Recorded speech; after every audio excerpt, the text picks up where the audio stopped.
It's either your season ends or you keep playing. Greatness from Gage! A no-hitter! We have a job to do. We want to win a national championship. Deep right center field, over and gone! Aloy right field, deep, and out of here! We're just ready to play baseball. I mean, it's big time. You go right at them and play the game of baseball like you know how to.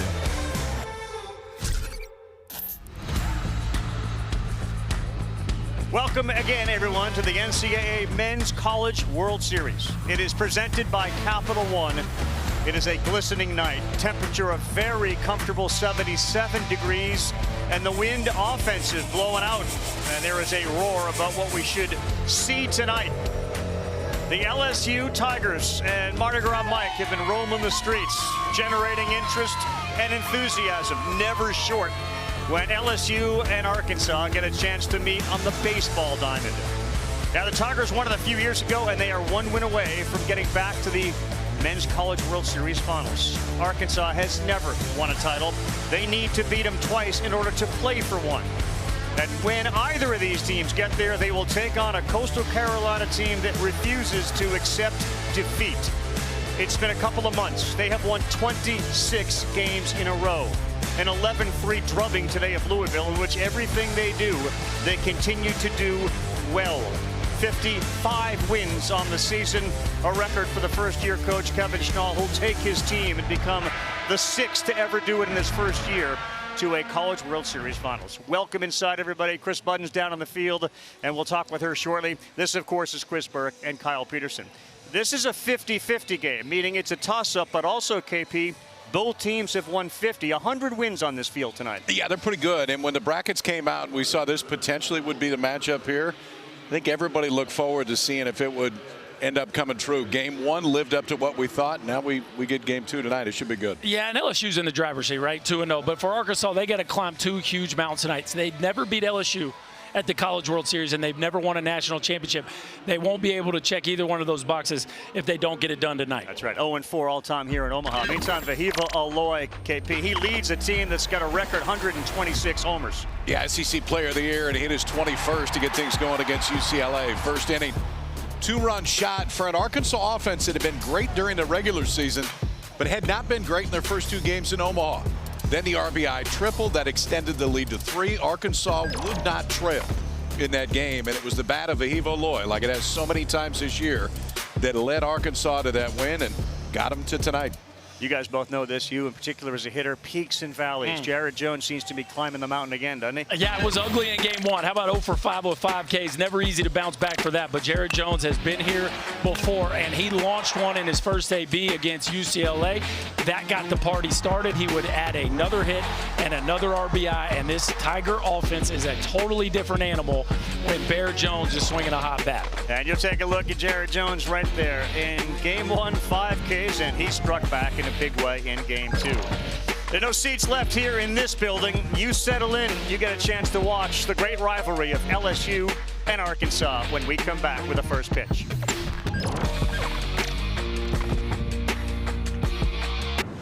Welcome back to the Men's College World Series. For every player, this is the dream, but it just hits different for Omaha's Cam Kojal, who grew up coming to these games. His dad is the groundskeeper here. He told me he got tears when he walked off the plane, but just trying to be where his feet are. Cam, where we going? We're going to Omaha. Sleep over at the Kojals. Here's Cam Kojal, the Omaha native. Well, my dad, he was on the grounds crew growing up. I kind of grew up around the event, just running around the field.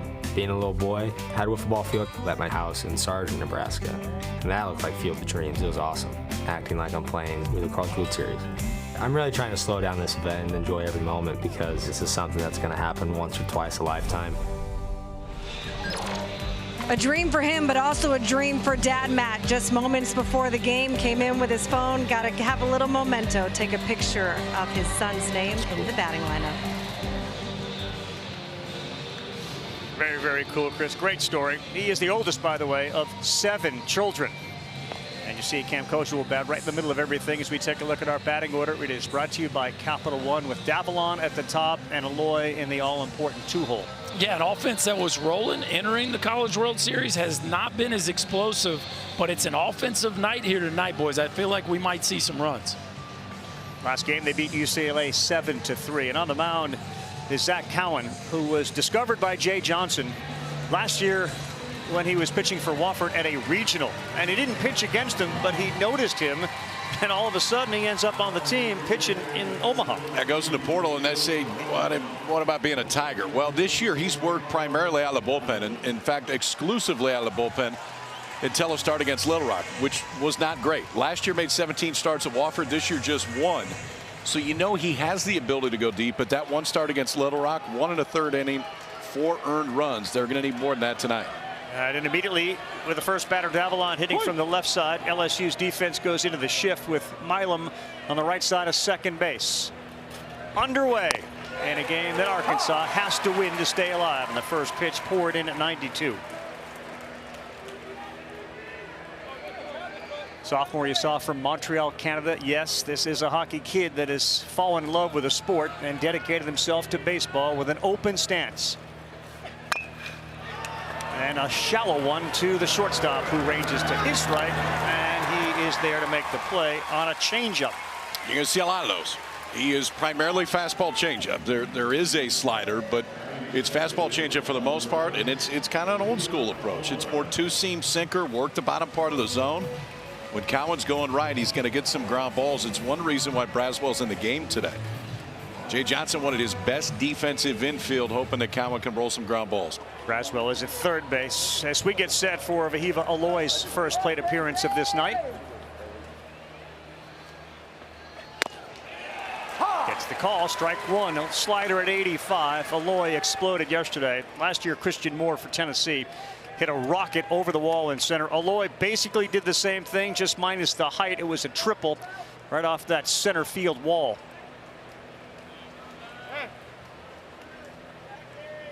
A .352 average.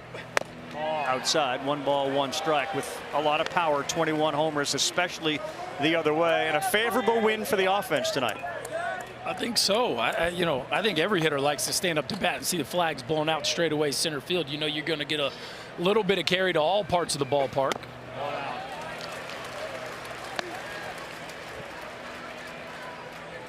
Vahiva bats second. He's got a brother, Cahillo, who will bat a little further down in the order. Their first exposure to Omaha came when they were 12 and 13 years old, when their dad took a trip from Hawaii to come see it. That's at the letters. That's a strike. It is 2 balls, 2 strikes. And there is Cahillo, who has piled up 70 RBI this season. Daniel Dickinson's at second base. Jared Jones, of course, at first. Luis Hernandez is behind the plate. Outside, 3-2. Curiel, Stanfield, and Pearson is in right field tonight.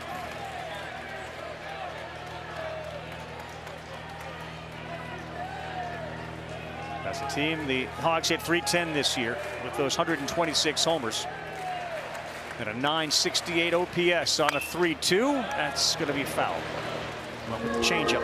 Yeah, sinker changeup combo looks to be moving the way he would like it to tonight, getting some uncomfortable swings, some miss hits, which is really Cowan's game. He's going to get a bunch of arm side run, ideally late sink on both of those, the two-seamer and the changeup, but he did throw, or has thrown, 3 sliders in this at bat to Aloy. He'll only throw that slider to right-handed hitters.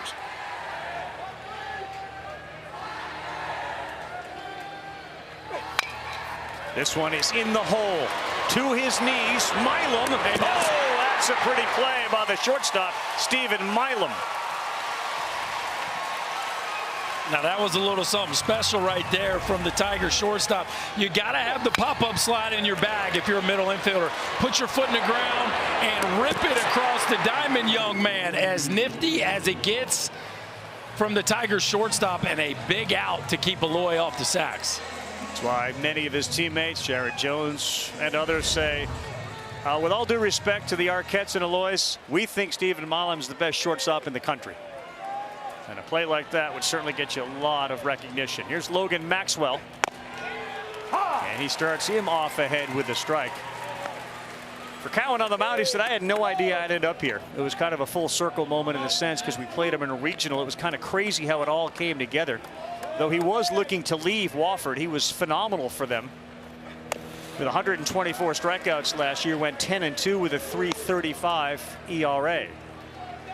And there is the longtime leader who has taken his team here 10 times and looking for his first trophy.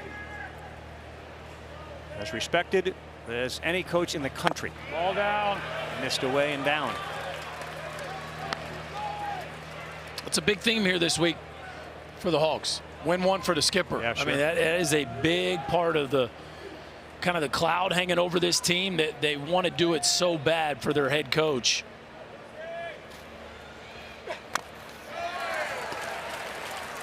Well, they did win one for that guy just a couple of years ago. Jay Johnson, immense success early. Remember, he took a team from Arizona here, and the next year he was leading LSU. 23, they win the whole thing. Of course, Skeens and Cruz and company, an outstanding group. He's got a chance to win a couple in a shortest time frame of any coach. Ball in. Yeah, how about that? Got a chance to win 2 titles in the first 4 years at a school. Never been done before. That's keeping the legacy going, I would say. I would say he's done just that. Yes. 2 outs, full count. And the pitch to Maxwell. Back up the middle, and it's snared. Daniel Dickinson dropped it, and not in time. In and out of the glove for Dickinson, and Maxwell will reach. Good hustle, too, not to give up on that once it went into the glove. That is the biggest thing, too. Milam on the shift. So he's Milam, that's right. Milam on the shift, so he's on the second base side of second base right there. And credit Maxwell for not thinking he's out. I mean, he could have let up pretty quick on this, thinking Milam's going to make the play. It squirts just far enough away from him. And a ball that's 101 off the bat right there. Milam can't handle cleanly. Maxwell's on there with the first hit of the night. All right, so Milam denied 2 web gems in the inning with an outstanding effort. But Maxwell at first for Ryan Helfrich, the catcher, comes in hitting .306. Helfrich was the one that kind of got out there and said, yeah, we are looking at this as a revenge game. 0-4 here in Omaha against LSU.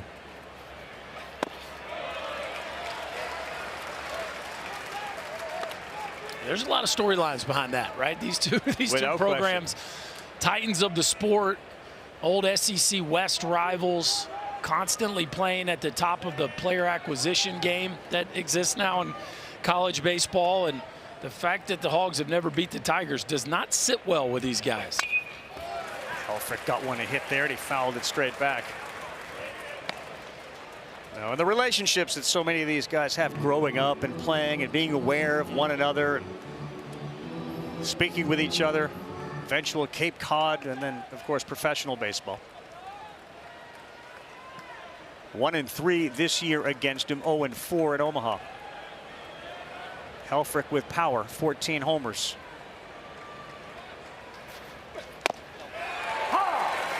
He hesitated and paid for it. It's in there for a strike. Doing a pretty good job of landing that off-speed, that changeup away from right-handers. Not easy to do. There's not a lot of people that can do that. I mean, usually it's just an arm side pitch, and it's so important to Cowan's use that he uses it on that side of the plate to right-handers. That time stole a strike. Cowan ready. Pulled a mile left and, well, to the upper deck. It's getting way out in front of it. You don't see many go up there. No. you don't see that often. And if you're Nate Thompson, you're going, Ryder, we talked about this in the meeting. Like, you got to sit soft and use the backside of the field for the heater. And he hits a fastball sideways. You got to believe that's earned him something off speed here, don't you think, KP? I would think that's fair. Yes, if you're that early on a fastball, you got to prove to me that you're not going to swing through something off speed. 2-2 again to Ryder. 3 balls and 2 strikes. Elfrick's the catcher. He's been fearless since he was a little kid. He grew up a competitive dirt biker, and he was known as a daredevil back then. So an atmosphere like this, or a guy bearing down on you coming home, not going to be an issue. He oftentimes wouldn't wear a helmet, which obviously he's required to do now. 3-2, and it's going to be a tough hop, short hop, and Michael Braswell. The infield shines for LSU here in the first, with a phenomenal play by Milam and Braswell charging. Nice to have two shortstops on the left side of the infield. Michael Braswell played shortstop last year for the Tigers. Looking like a shortstop, a pick and a flick across the diamond. Tigers defense shining.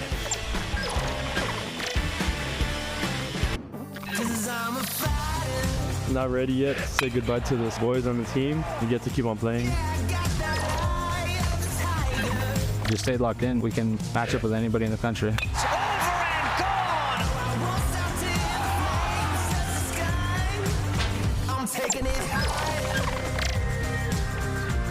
Back with Berkey, KP, and Chris Budden. Carl Rabbit. Take a look at the LSU batting order. It's brought to you by Capital One. The pressure for Beidelschies is going to be to throw pitches in the zone. This is a very patient team that doesn't generally extend outside the strike zone. No, they don't swing much at first pitches. They're going to make you work, and Stephen Milam is that dude in the middle of this lineup, hitting over 440 in the NCAA tournament and a cool 500 here in Omaha.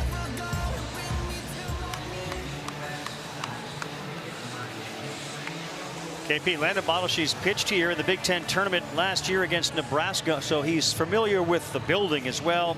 5 innings, 8 Ks in that game against Nebraska, just 2 hits. Yeah, and was a starter for most of the year, and then really for the last month with move the bullpen. Hadn't pitched a lot. He's only pitched twice since May 11th, and both of those were out of the bullpen. You can see why he got moved the bullpen. The upside's very good. I mean, for Beidelschies, it's a fastball that's into the low 90s.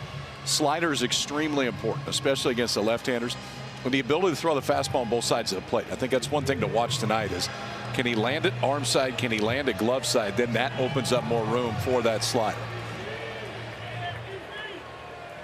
Leading off for LSU is Derek Curiel, 347. And the first pitch is in there for a strike. Brooke, you get off it with stuff. Derek Curiel, how about Stephen Cowan? I like that comp. The bat to ball would suggest that. Oh, off the glove of Robinette. Watch Curiel. He's going to take the turn, head to second, and he is in there. It wasn't the first pitch, it was the second one, and it seemed to catch Robinette, who helped preserve the no-hitter by making a very good play on a bad hop. Yeah, I thought he was going to make this play, but I tell you what, did Curiel grab a gear as soon as this ball tipped off the glove. The speed is one thing. The nerve is another. Like, this is a freshman on a big stage that is not afraid to make a mistake. Put the gas pedal down and finish it off. The Tigers with a leadoff runner in scoring position as that one just tips off Robinette's glove. Ethan Fry, who scored 4 runs against UCLA, looks at strike 1, and just like that, some pressure here for Beidelschies and Arkansas. That's on you, Iredale. Slider in. I think that comment on Curiel is dead on, to where there is no part of this environment that he is fearful of. And it's so rare for a freshman to have the patience at the plate that he's had leading up to it. That time got one he liked, but just really fits in leading off. Popped up on the infield. Kojal going back. He's calling it. Difficult play. Makes it. Not an easy play. Logan Maxwell, the right fielder, was right there as well. He made it look somewhat easy, but that's a hard play. No, it's a hard play. And with the wind blowing out like that, you'd really like to see your right fielder come in and be more aggressive. You know that ball's going to carry on you late. It's also one thing to watch. This is the first time the wind has blown out. So for these infielders and outfielders, any fly ball, so whether it's deep or whether it's that, is going to play differently than it has since this tournament started. Monster Milam already has a web jet, a phenomenal play at the shortstop position out of Las Cruces, New Mexico. Connection between LSU and Albuquerque with Alex Bregman, not lost on Milam at all, one of his idols. So he bats with Curiel off second. Beidelschies gets ahead. KP, if you know a team's not inclined to swing at the first pitch, are you more inclined to be more liberal in throwing it in the zone? I think you're more liberal throwing first pitch fastballs. Just trying to jump out and go 0-1, and it'll be interesting to see if that's what Arkansas does the first time through the lineup and force LSU to change. Because it's a great plan to be patient at the plate until they're throwing strike one every single time. Then the minute they show that they're going to throw strike one every time, then you'll see offenses get more aggressive. There is Steven. Father and son, same first name. Multiple hits in both games here, and he's got a hit in 5 of the 8 tournament games. Behind 0-2, and he drives this one to right. Wind is blowing out. It carries back towards the track, and it's caught there. Curiel will tag and head to third. Gave it a pretty good ride, and there is an aggressive wind blowing out to right tonight. Yeah, you don't say this a ton here at the Chuck, but it's a good night to hit it high. You catch one on the sweet spot in the air, it's got a real chance to get out of the ballpark tonight. Milam just missed that one. The Tigers are going to send a few right-handers up here that have had some success. Milam and Hernandez both took Beidelschies deep in their first meeting back in May. Which gets us to Luis, one of his 9 home runs. LSU trying to break through first. Another good job to get ahead, that time with an 84-mile-an-hour breaking pitch. The Friday night starter at Ohio State. In 9 games, so 1-0, 6.56 ERA.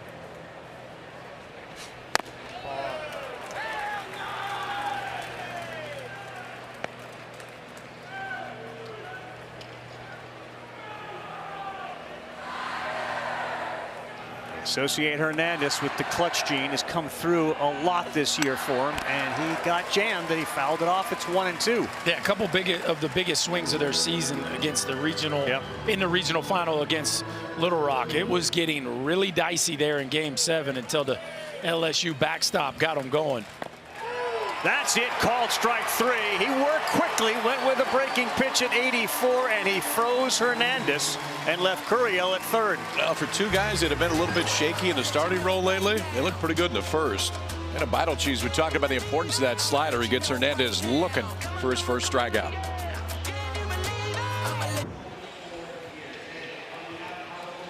We are back here, and again, 75 degrees, the wind howling out. KB, what's going on down the field? And the Aloy brothers, when you talk to them, know that they are superstars back home in Hawaii. And you really got a feel for this pregame today, because a family flew all the way over here from Oahu, Hawaii, just to be able to meet these 2 brothers today. They got a chance before the game. Here's the video. Asi and Koji, 3 years old and 11 years old, flew all the way here just to be able to see them play in person, and then got to meet them before the game. Mom was super excited. The boys almost speechless. Now you are touching on a very prideful subject for Shane Victorino and others as we start this inning off with a Koji shot to center.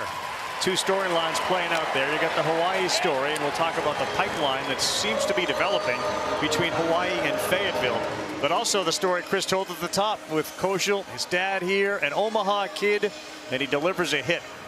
How cool was that shot? His dad taking a picture of the lineup card before the game. Yeah, it's awesome. We just got done getting the field ready. Walk over and grab the camera. Let's take a picture. And all right, kid, go get him. My boy is in the lineup. Yeah, there is dad, father of 7. He dragged all the kids, especially the boys. You want to come? Let's go. They would be at the fields all the time. And all of a sudden, the sun peeks out from behind the cloud, and you can see it is beaming right down on Zach Cowan. And things change a little bit for Derek Curiel, too, out there in left. Yeah, in a big way. And this is a kid that can put it out there. Kuhio Aloy. Yep, strike 1. Our home plate umpire is Clint Fagan, SEC umpire for 2 SEC teams. And you can see the second baseman Dickinson as well. He was shading the sun, playing with his sunglasses out there. So now you got wind and sun. And the Tiger defense is almost playing on the track. I mean, these guys are way out there in the outfield. I don't know that I've ever, with nobody out this early in the ballgame, you ever seen an outfield play that deep, KP? I mean, look where Curiel is. He's got his heels almost on the track. Well, they watched the last game. Cujillo hit one 115 up the middle, so they know that if he backspins, what it can get out there. But no, this is deeper than you will generally see outfielders playing in this ballpark. Off-speed pitch, he lands another one. And this is where the offense has to recognize that. Like you could go first to third on a base hit straightaway left field, as Cujillo has really been struggling of late. Hadn't hit a homer in 53 ABs. No extra base hits in the postseason. 1-2, but he did hit one 115 miles an hour last night. And he gets called out on strikes. Zach Cowan catches Kahui Aloy, and that is his first punch out of the night. He's gone to this one a little bit more than the book says he would. That's not atypical when teams have seen each other so much. The book on Cowan is more fastball changeup. Has thrown more sliders today to right-handers. That time got Cujillo looking.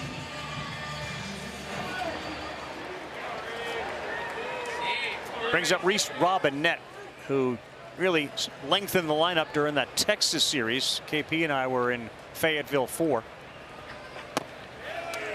He starts him off with a strike. It was also kind of his coming out party. That weekend, yeah. Robinette had not played up to that point, and they just kind of said, okay, let's put the big left-hander in there, see what he can do. And he hadn't really come out of the lineup since. So they lost Nolan Souza. They were looking for somebody to just fill it out, and that was a big weekend for Robinette, as that one is too far inside. 2 for 5, 2 homers, 6 RBIs. They clinched the 3-game sweep over Texas with a 13-8 win. And he even recognizes, he says, thinking back, the confidence that Dave Van Horn put in me, it was huge. And not only did it give me confidence, it gave guys around me confidence that I could do the job.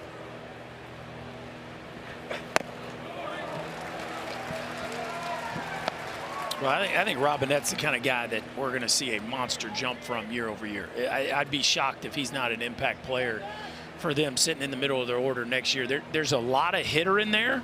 The game power just hasn't quite shown up on a consistent basis, but he's shown flashes of it throughout the year. This is his 32nd game, and he fouls one off. Big Country's his nickname. He's the big guy. There have been some comparisons because Arkansas to Heston Kjerstad. Yeah, he favors him for sure. He also strides very closed the way that Kjerstad did. You'll see when he gets that front foot down, he is about 6 inches closed off from where he starts to where he finishes. And because of that, he has a bunch of plate coverage, but it also can create some holes on the inner third of the plate. He's hit 8th. He's got a very good eye, too, and the way they look at it, if he can get on via the walk, they turn it over to Thomas, the 9-hole hitter, who they often look at as sort of a second leadoff guy. So if you get a guy on in front of Thomas, who's made great contact here the last couple of games, you're in good shape. But he's hitting 7. Iredale in the on-deck circle. He's gone chasing up and away. Back-to-back strikeouts for Cowan. Out for Cowan, where the book with the fastball is to work down for the most part. That one looked intentional. Like he was trying to take and give this one more ride and run, and you can see it stay right there. Almost 20 inches of horizontal movement right there. Wow. So the entire width of the plate plus, and it just kept going away from Robinette's bat. And here comes Brent Iredale out of Australia. So you got a Canadian and an Australian. For people at home, and you say 20 inches of run, is that from point of release? What does that mean? Yeah, it's from where it starts to where it ends up. So, and the plate is 17 inches wide ultimately. So if you're 20 inches, I mean that's and it ended up a good 6-8 inches off the plate. So that's generally where it's going to run, much more arm side and just take off. So if Cowan shows the ability to do that intentionally, it has to be intentional. But to take it and throw that one that has a little bit of ride but a ton of run up, and then the ability to sink the fastball, you really have 2 very distinctly different fastball shapes. And you're going to see it more to left-handers. You can see the shadows that have formed here. It's 6:34 local time in Omaha. Diving back into first is Kojal. Yeah, that's what the hitter's dealing with there. The arm of the pitcher is in the sun, and the home plate is in the shade, and so it can be very difficult to pick up the seams on the baseball. So Iredale, who's at the plate in 2016 when Coastal was winning the College World Series, he was in the middle of a summer of travel baseball from Sydney, which culminated with an appearance in Williamsport. His Little League team made it to the Little League World Series, and he had a home run in that series. So he's got Little League World Series checked, College World Series checked. Good day to check that box. You only get a few of these days here at Charles Schwab Field. You got to take advantage of them. It's probably a much smaller number than those that have played in both, to hit homers in both. Ha! 3-1. KP, you might have had a front row seat for this. I think I was probably doing this with Flem. Oh, backside. Okay. Lock into Juice that back too. hip. Yeah. Keep it fair. And a no-doubter on the international field. This one is to center, coming in now. Frozen there is Stanfield, and a can of corn for him. After the leadoff single, strikeout, and a center field flyout for Iredale. Cowan looks good so far.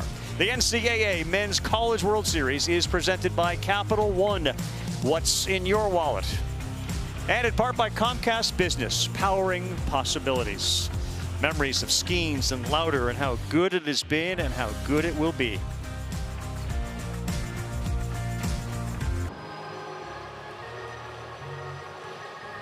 Welcome back, and as we come back, LSU's been asked to come back on the field. Arkansas believes that perhaps Brent Iredale made contact with Hernandez's glove. Oof. And if he did, it was a glancing blow, if he did at all. See if you see the glove move at all. Yeah, he did. You do see it. Yes, you do see it. You do not see that on a ball to center field very often. Generally, it's a ball the opposite way that somebody's really late on, but it would seem like he did. Yeah, it's the center field view where you get a good look. Yeah. After further review, this call is to be overturned, catcher's interference. The batter is going to be awarded first base. Arkansas remains at 2 challenges. You get 2 opportunities to challenge a call. If you get it right, you retain them. If you are wrong, you lose one. And you run out when you miss on the second one. But a good call. I'm assuming Iredale was the one that felt that. I would think it has to be, because it was, I mean, we had to replay it 3 times to see it. I don't know that anybody could have seen that with the naked eye. So it must have been Iredale turning around and saying, I think I got a piece of the mid. You would definitely feel it. I mean, the hitters should know more than anybody, clearly.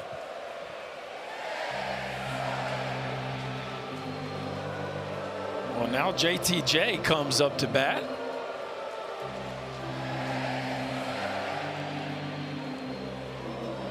Catcher's interference called the Hogs. Just another reminder to not do your book and pen.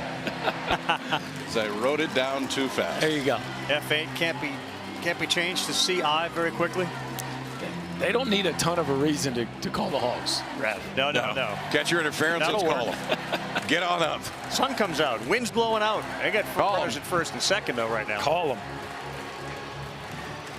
And Justin Thomas is having a nice World Series. Good bat-to-ball skills. So now first and second with Kojal off second and Iredale at first. A good meeting there to calm down Cowan, who thought he was out of the inning.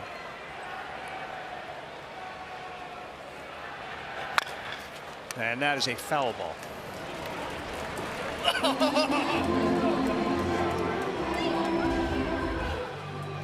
Let's see here. Who's calling? Oh, Nate Thompson. Looks like Nate Thompson was on it first. Yeah, the dugout clearly saw it. Iredale maybe.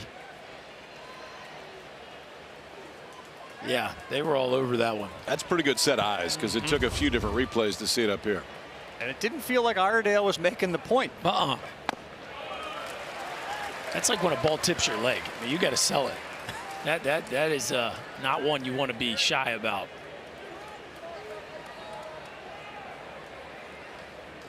They got right underneath the 10-second limit in order to make a challenge. And that was, they started yelling around 8. That one is down and falling behind Justin Thomas Jr. It's Zach Cowan. Saw this in the Murray State Super, right, where they dogpiled. They thought the game was over. Everybody, hold on, not yet. We got to get back on the field. We got to get that out again on a play at second base that was overturned. This one on the ground of the shortstop. Island fires to second. Silky smooth to Daniel Dickinson, and that will end the threat. They will leave a couple on. Thomas Jr. retired. When we come back, it's Jared Jones. 0-0, bottom of the second inning. Arkansas and LSU, two highest seeded teams that were here, both in the same bracket. And Arkansas needs a win tonight to force another one tomorrow night. Jared Jones, 3-run home run prior to the Monday suspension off of an 0-for-5 5K outing. It just crawled over the wall. There was a lot of work done, though, on the off day that led to the smile and the return of the power. Yeah, him and Jay Johnson spent a lot of time talking about the bat path, working on the bat path. Jones gets that barrel behind him, and the bat can really work low to high. And they are working on trying to be a little more efficient to the zone, making sure the barrel's under control. And when he's at his best, he can catch a ball deep and launch it the way he did the other night. Strike one. Good one from Beidelschies off speed. And a walk-off home run against Tennessee earlier this season. Ranks third in program history. Eddie Furness will not be caught with 80 homers. Brett Cressy sits there with 78. But 6'4", 280-pound Jared Jones has made an indelible impression on Tiger Nation.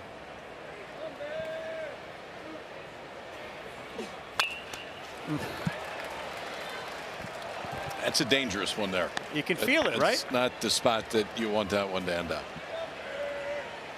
Is that ball that just snuck out a few nights ago is not sneaking out tonight. That's going 10 rows deep.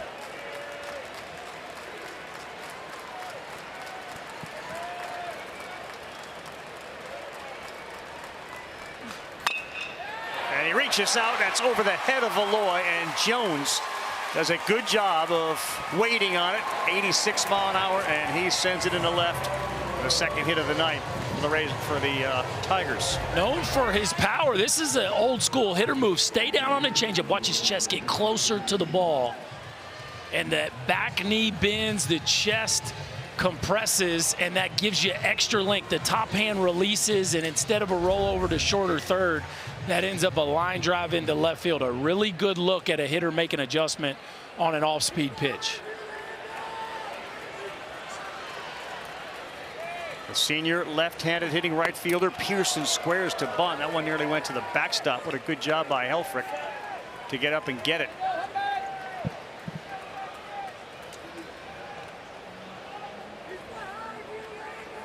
Iredale in at third base.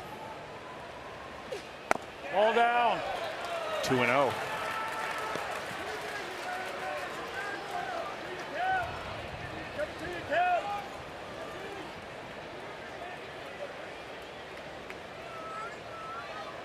A homer and 5 RBI in the tournament. That's off, and he's fallen behind. 3 balls and no strikes.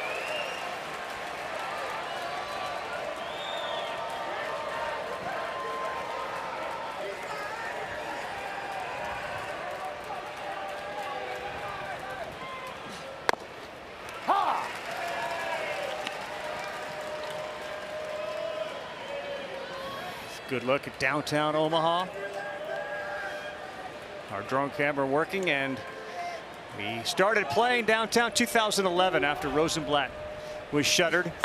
Pearson on the ground. It's a double play ball. Aloy will flip, and Kojal will not turn it. Good hustle by Pearson to beat it out.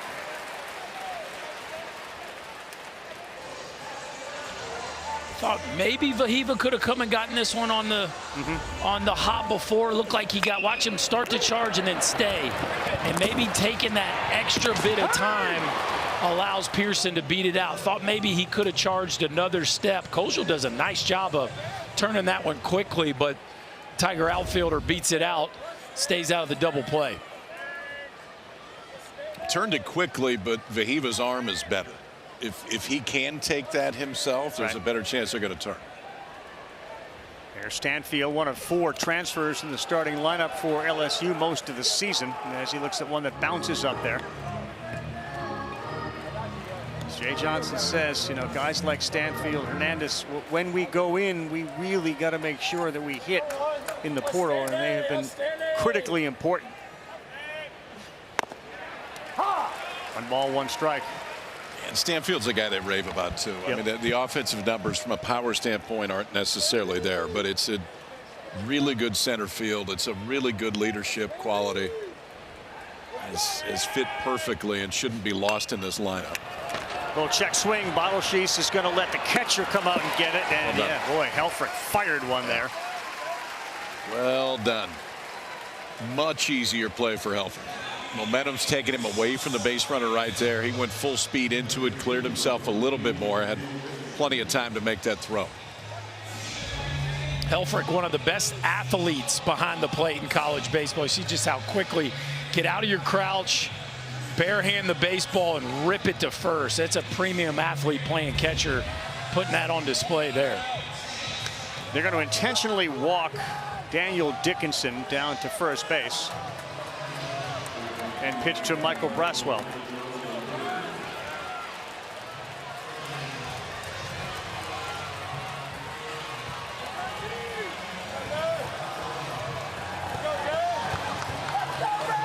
Well, I get it. Braswell just 1 for 18 in the NCAA tournament, 0 for 6 with 4 strikeouts here in Omaha. Ball down. 193 batting average on the season.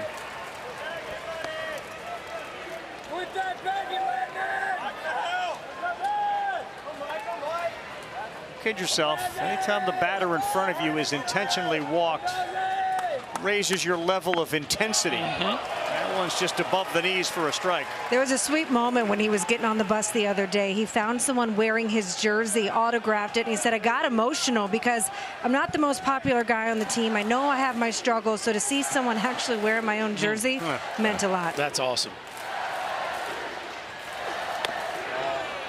Well, the reality of Michael Braswell, he's had a lot of success in college. Maybe not ever the most dominant hitter, but has had some high highs throughout his career, both at South Carolina and last year with LSU. And he is capable. So a hitter like this at some point is going to start stringing some quality ABs together. Wouldn't shock me if it was right here. Not there on a slider underneath the bat to go 2 balls and 2 strikes. I think he's going to have to hit that one, though. For Beidelschies, that's the one he's most comfortable with. And when you see a swing like that, I'd be surprised if they don't double up right here. Davalan in left is way off the line. In fact, the outfield is all shaded towards right, and he's gone. Good job by Beidelschies, and the decision to walk Daniel Dickinson pays off. A couple of strikeouts for the left-hander today. One to end the first, and this one to end the second. Back-to-back sliders to get Michael Braswell swinging. 2 scoreless on a perfect night in Omaha, Nebraska. When we come back, head man for the LSU Tigers, Chris, will talk with Jay Johnson.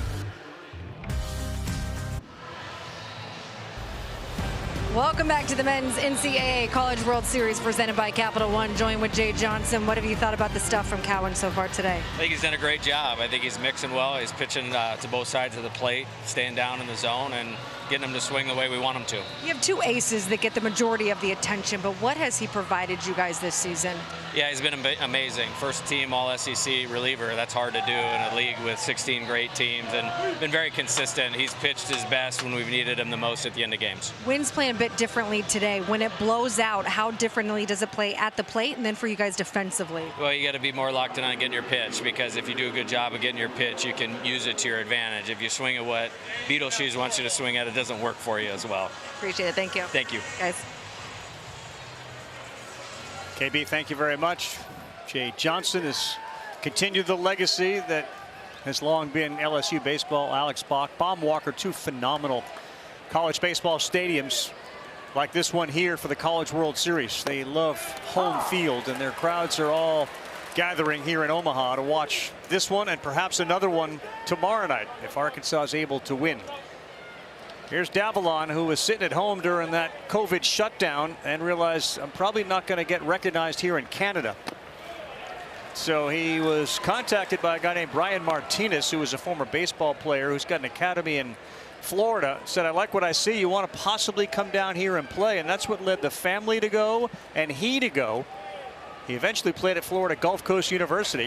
Ball in. That's inside where he hit .290 with 17 doubles and 10 homers.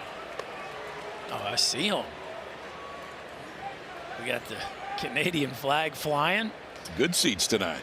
Fantastic story of just going after something, right? Right. Like, I mean, the commitment to chasing a dream. 2-1 on a line. That one is caught by Jared Jones. Big fella out there. Caught in between. Do I jump for this or do I not have to? It's kind of off the end of the bat, and he's there to make the play. This is a shift and a half right here, KP. I mean, Bear Jones, I think this ball ends up foul. He's playing no doubles and nobody out right now. I mean, he's 3 feet off the line. Is this ball's going to go foul? Yeah, look at that. Still though, 2 feet in. Did you see? Same thing. He did it again. Watch this. Watch this. Yep, that's a catch. Yeah, Jamar Chase. Yeah. We're playing NFL rules here. Get them both down. He's made 2 catches just like that. He's got 2 touchdowns.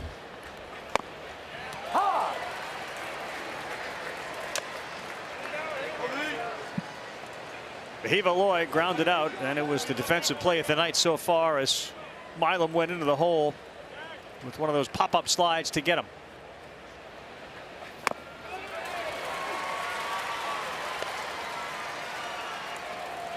I got to believe, given the fact that these aces and these teams have lots, both of these coaches got to be pleased with the way they're starting pitching.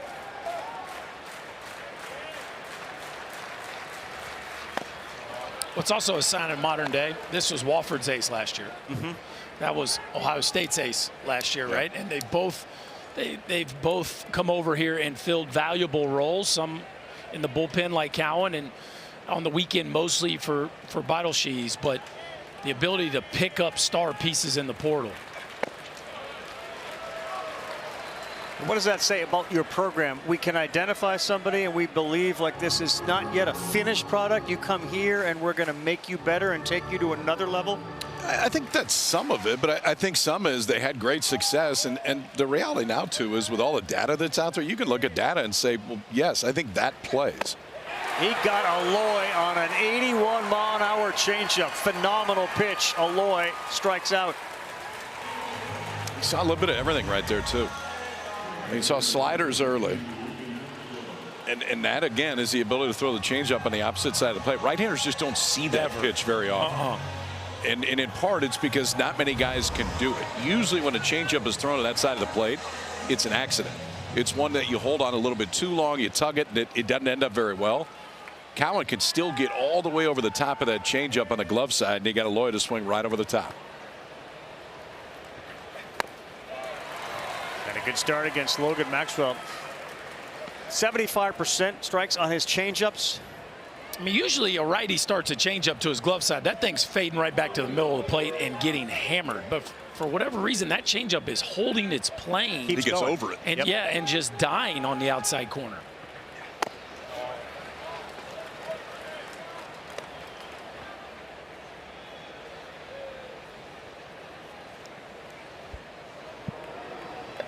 Plenty of room on the left side of the infield. Again, Milam goes in the shift. In and out of the glove the first time Maxwell reached. And here's another one right at him. I think that's really well coached and scouted. 2 balls hit right at Stephen Milam. We're through the middle of the third. It is 0-0. Tigers and Hogs. Will we see another game tomorrow night? We'll talk with Dave Van Horn when we come back.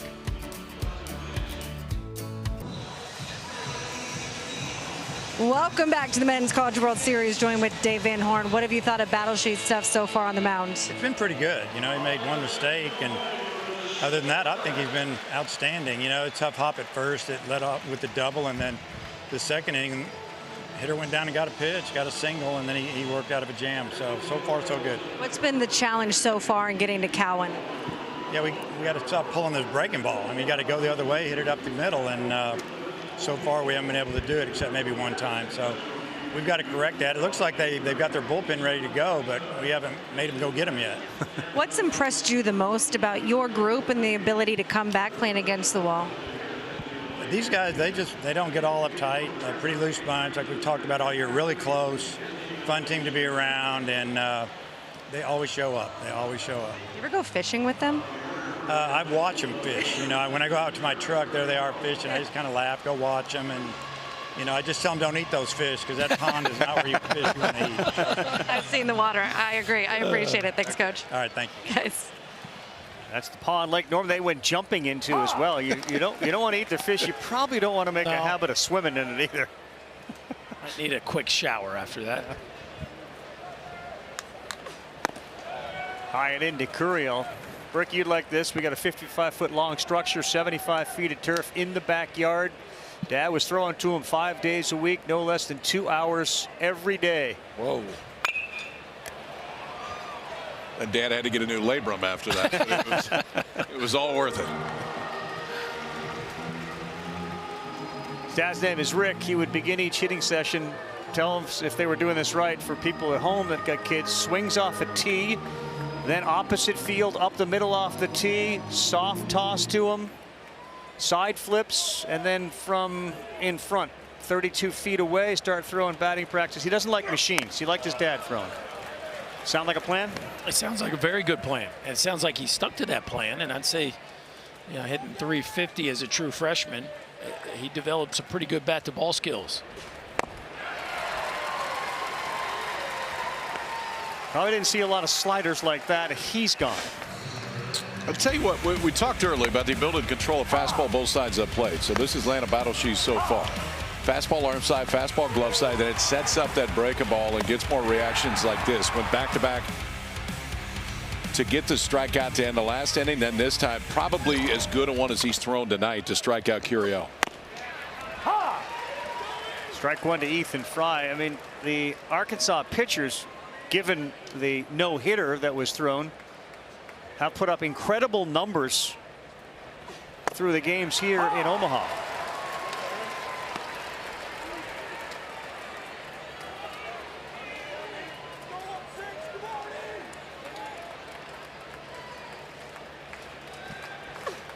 Oh no.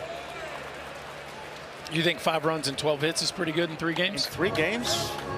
With all the strikeouts, 19 of them, of course, coming from Gage Wood. How about Root coming back and pitching his butt off? Fry's gone. 4 strikeouts in the game for Landon Beidelschies. When he's right, that's what he's going to lean on. He's going to lean on that slider, and now 3 straight strikeouts, and all 3 have been on that pitch and in locations exactly where he wanted to throw them. Tried to expand the zone 0-2, threw it down in the dirt. Helfrich blocked it up, didn't get the swing, and then that time finished off Fry. 2 quick outs, and look at him out there on the mound. He's already ready to throw before Milam engages.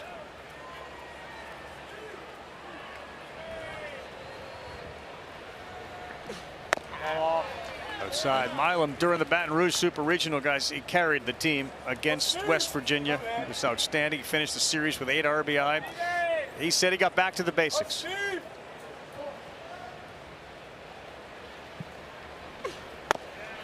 Milam's pretty interesting prospect in the fact he's switch hitter. You know he can play both spots up the middle. He's already proven that at a high level. And he has a knack for his best moments, his biggest moments in the postseason. He's proven that in both seasons in Baton Rouge. Just a special competitor. He was great in the 2024 tournament too, the SEC tournament, when he had a big home run that helped get them into the NCAA tournament.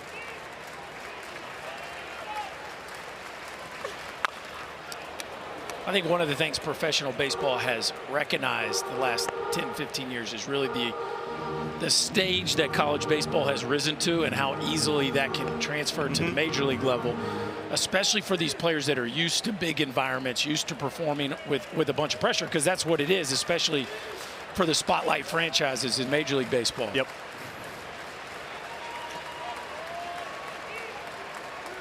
No, it's a great point with the atmospheres. I mean, think about Benintendi from Arkansas, right? Just immediately felt like 2 years later he's playing in a World Series for the Red Sox, performing so comfortably, right? We saw Swanson do it right after leaving Vanderbilt and going to the Braves. You saw Bregman do it, still doing it at such an incredibly high level. Like these players who have played with so much on the line in college, when you see them in the big leagues, they look very comfortable. Wasn't Finnegan the same year? Was. Yeah, years ago.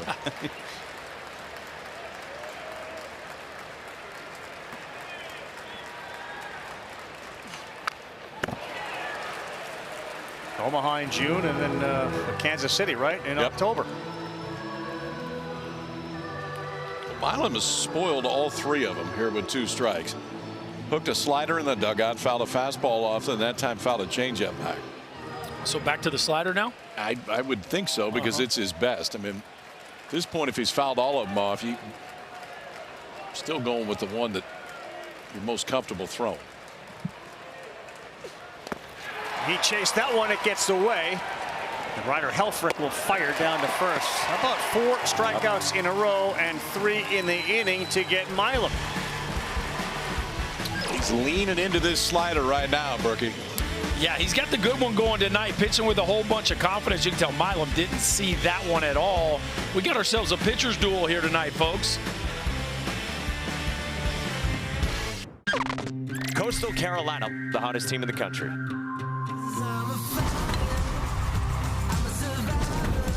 Rockets one to right center. The teal is for real. I don't know if they know how to lose right now. And they tell you they've been for real for a long time. From Gary Gilmore to Kevin Schnall, Coastal Carolina has come to Omaha twice here, 2016 and then again this year, and they haven't lost at all when they've been in Omaha. And this team hasn't lost in 26 consecutive games. They'll have their pitching lined up as they get set for game 1 on Saturday. So they get some time to refresh, recover, and maybe they'd want to get right back on the field, though, the way things have gone. Ryder Helfrich gets into one to center field. Oh,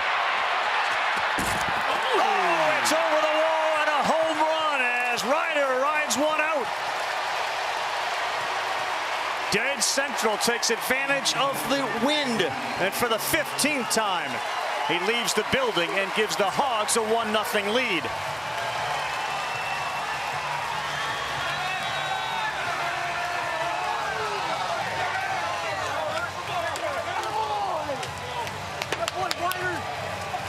Well, that's what you've been waiting for, Ravi. Somebody to get one high into the jet stream.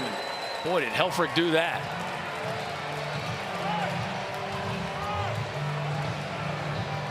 First punch thrown by the cleanup hitter for Arkansas, the catcher Ryder Helfrich. Next up, Cam Kojal already has a single in the game. Great effort by Stanfield, but that was one of those that certainly benefited by the temperature and the wind and Helfrich's strength. Kojal goes the other way into the seats.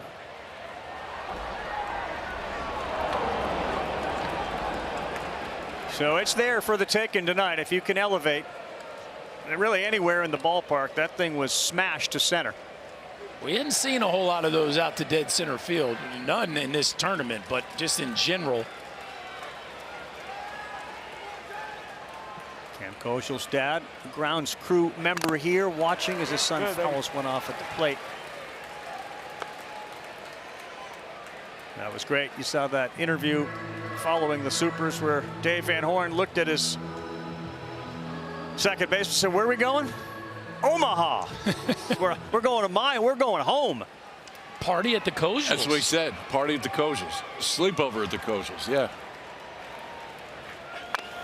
Be tough to find an open bed. He's got 6 brothers and sisters. They already have a baseball team. Yeah. We'll bring another one in.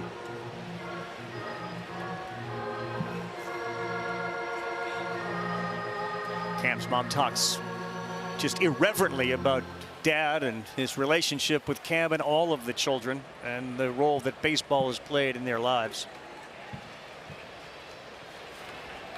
Ball. That's out, 1-2.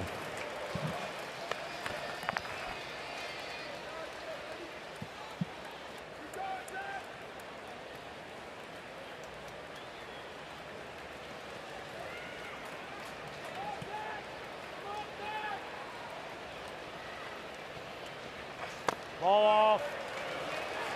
Good take. It's been kind of rough sledding here for Kojal so far in Omaha, but a base hit in his first at bat, putting together a nice AB here. You know, there's a lot of heat on him. I'm sure internal pressure. Of course. Like an all-star game in a city where the player from that team's got to be the host, so to speak. That is in there for a strike. And Kojal is gone.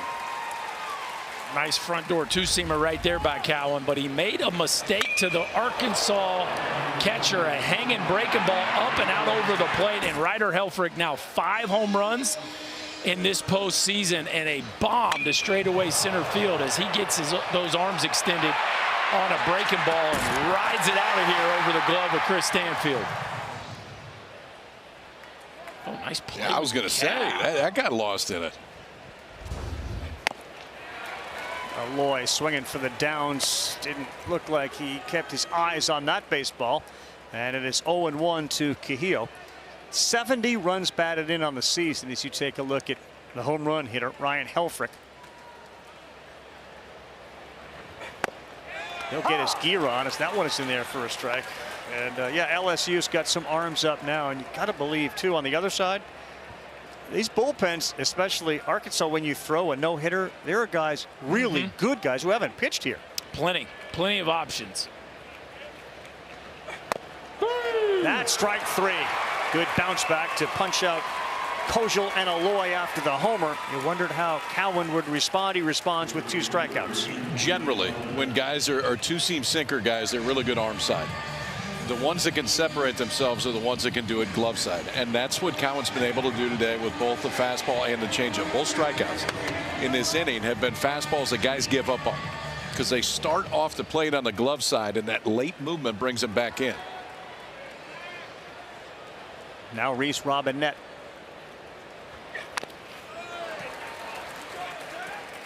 Yeah, that glove side two-seamer from a right-hander, that's the vintage Maddox backdoor sinker or front hip sinker that he would get lefties on. You start getting that one working, and you are a handful for a lineup.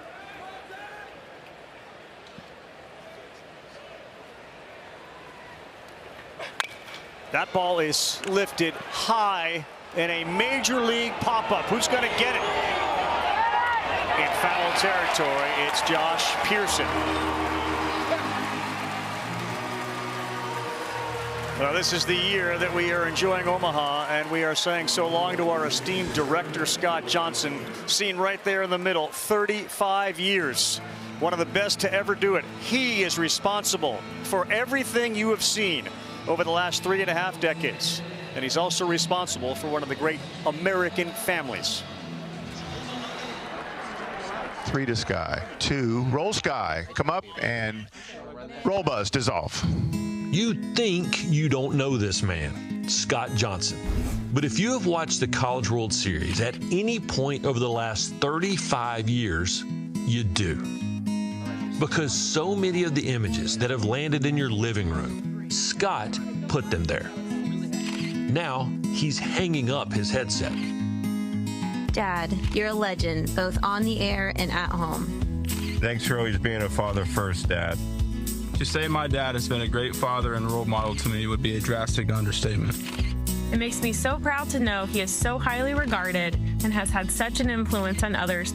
His impact on this event and on all of us, that will be hanging around as long as they play ball in Omaha. Animate font 1.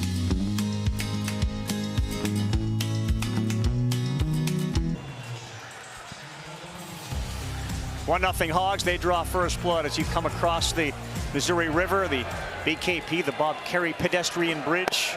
They've extended it now. You can walk right into downtown area here, right where the ballpark is. And come on inside, where tonight there are no seats left. Arkansas wins. Will play again tomorrow night. That one hit him. And that's going to send Luis Hernandez down to first base. So after they get a run, a hit batter, to lead off the inning. Well, you talked about it last inning, Ravi. There was some action in the LSU bullpen, but nobody really moving down there in that Arkansas bullpen. That shows you the kind of confidence they have in the way Beidelschies has started this game. But you never love a hit by pitch, especially with Bear Jones strutting to the plate. That's right. And you're the team that has to win the game tonight, and they have arms down there that are raring to get on the mound here in Omaha.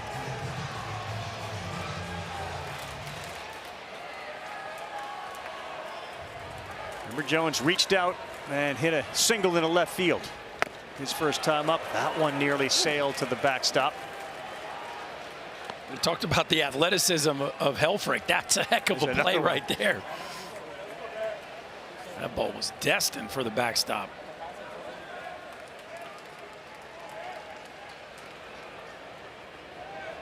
LSU's not a team that runs very much, and certainly Hernandez not really a threat at all as the slider lands to go 1 ball, 1 strike.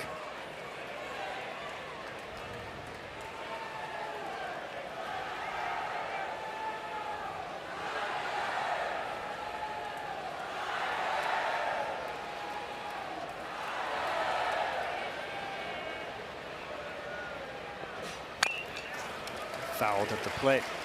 KP, it occurred to me in some of the research, the reason that Jones has caught 2 balls over there on that first baseline and kept his feet in, he could have conceivably been currently in his 4th season of football at Georgia Tech, where he was offered a scholarship. So he's got that all makes sense. That whole thing, yeah. Well, he hadn't lost it yet. That's true.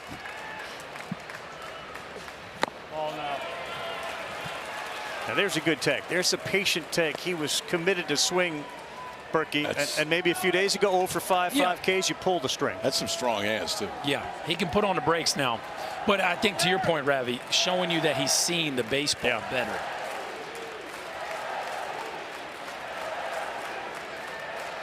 Two and two to a dangerous hitter. Swing and a miss. He got him at 94 and up. So, KP, we talked about Jared Jones and the bat path being kind of low to high. If you're going to get him, you're going to get him up in the zone. You see that barrel below and a little bit of tardiness there after taking that breaking ball. They saw what we saw. He's really letting that ball travel. Can you climb the ladder and get to the hole at the top of the zone? And Beidelschies is able to do it right there and retire Jones. I want to go back and remind people, too, that Ryder Helfrich is calling his own game behind home plate. And there's plenty of influence from Matt Hobbs. Look out. There's a whole lot going on there. Yeah, Johnson's come out of the dugout to talk to Pearson. He started walking without seemingly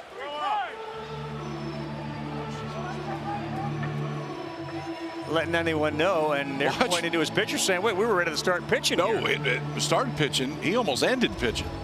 I mean, watch this. He didn't see him. This could have got bad. Yeah. Yeah. Look at Helfrich. Helfrich knew that right away. He knew right away, if that pitch is coming, I better catch it because you're going to get domed. Yeah. And the instinct to get up there and protect Pearson in case that ball got thrown, that was really late. I just think it cannot be overstated how complete a player Helfrich is. And the ability to see that, to know that is the time to climb the ladder with a fastball against a guy that's a place you can get him if you execute it.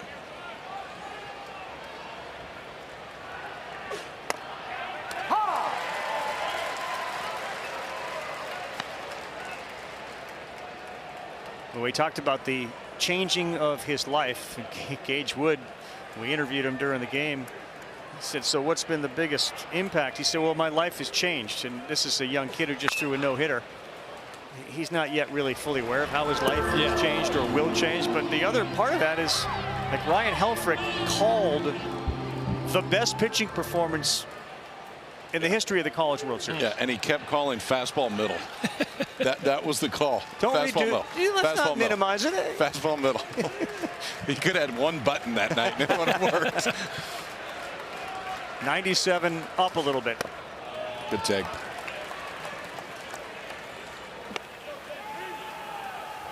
And you do start to wonder if Arkansas hangs around here. So when he takes the mound the next time, and let's say the second guy happens to get a hit, like the come down from what you just experienced, you know? Yeah, if he gets another chance at it, it will be fascinating to see how he responds. Like a golfer after shooting 59, right? Like, what do you have for an encore after a performance like that? It's a young man who looked like he was just sort of taking it all in, and this is an experience unlike any other for Gage Wood. Talking to Dave Van Horn before the game, he said, you know, Chris, I screwed up yesterday at the press conference. They asked me who was going to pitch today, and I kind of mumbled the answer. I really should have just said Gage Wood, got up and walked off. That would have been great. 2-2 on the way to Pearson. That ball is driven deep to left field. Davalan, with the sun in his eyes, is there to make the play. And that will send Hernandez back to first base. Got the shades down, didn't have to worry about finding him, putting him on, because he is staring up into the setting sun.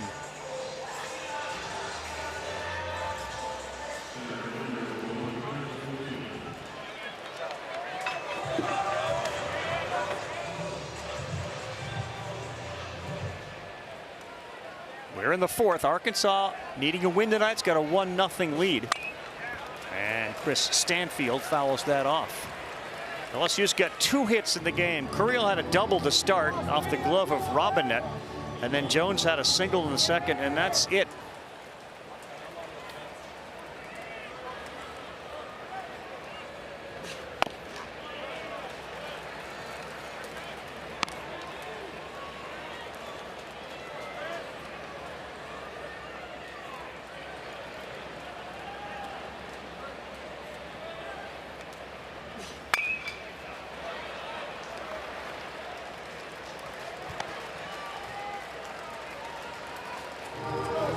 Everybody was looking at the field this year compared to last year, where you had just 2 conferences represented, and the narrative around some were, is this a down year for the SEC, only getting a couple teams here? And here they are in this situation where one is guaranteed to get into a final and try to win the conference and other championship.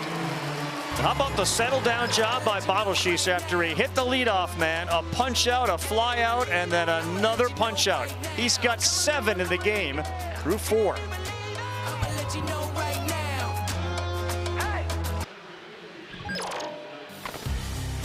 Well, here we are with LSU and Arkansas. The Tigers of LSU a win away from getting back to a final and try to win another championship like they did just a couple of years ago. Arkansas backs against the wall. Couple of starters who are generally Sunday starters, not aces, pitching like aces tonight. The only run we have on the board, a Helfrich home run. It is 1-0 in favor of the Hogs. And both Zach Cowan and Landon Beidelschies have been phenomenal in keeping these offenses in check on a night in which you'd figure the balls be jumping and you're going to see some runs, but so far just 1. We head to the 5th. Brent Iredale leads things off, swings at the first one, and on a couple of hops, Milam throws him out. All right, we're talking about Cowan, the ability to throw to that glove side. Watch where he starts on the rubber. It's all the way on the first base side. And so for the right-hander, it's a lot easier to get over that pitch if you're throwing to the glove side. You don't have to throw across your body. And that's why he gets that finish. He gets that late sink on the changeup that is intentionally thrown there to the right-handers. He's trying to throw it there. He's executed it very well so far tonight. And he stays there with lefties, so it comes in on lefties? Yeah, I mean, he's there the whole time. And then the angle is a little bit tougher on the lefties because everything is moving away if he's starting at arm side.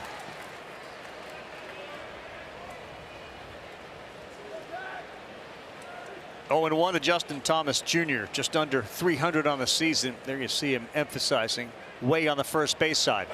Ball.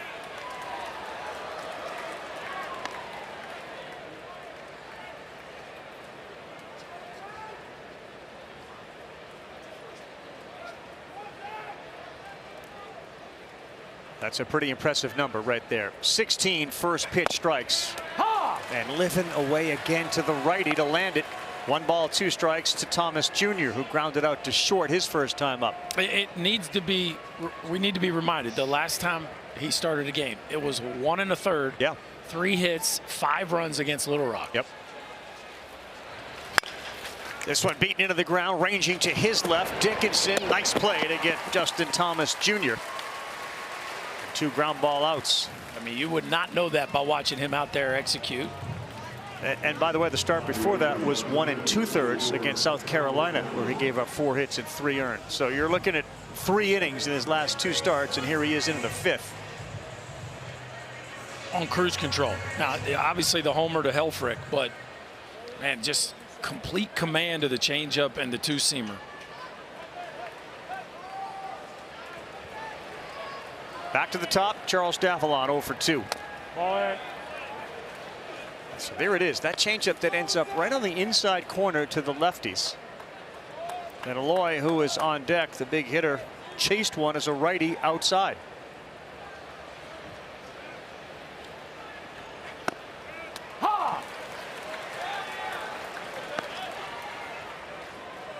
I guess the question would be, KP, is this something that they worked on? Is this new, or is it just working? Well, I mean, the changeup has been a big part of his arsenal, but the ability to throw it to that side is just very, very rare. Inside. My, that missed, but that's exactly where he wanted to throw it. Boy, and Clint Fagan, as sure as you could be on a call, like that's in. And he was right. And then repeated it, and he was right on the money. One of the best in the business back there, Clint Fagan, calling a heck of a game so far in this one.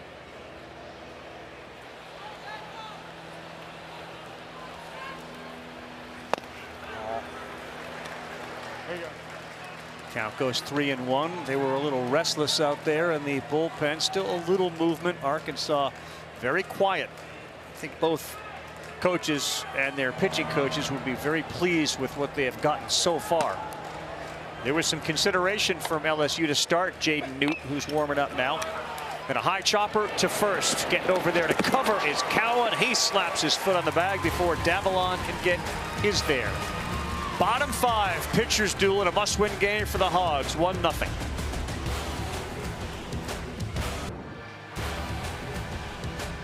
It is a 4-inning, 2-hit, no-run performance for Landon Beidelschies, who's been phenomenal. And those 7 Ks right there matches a career high.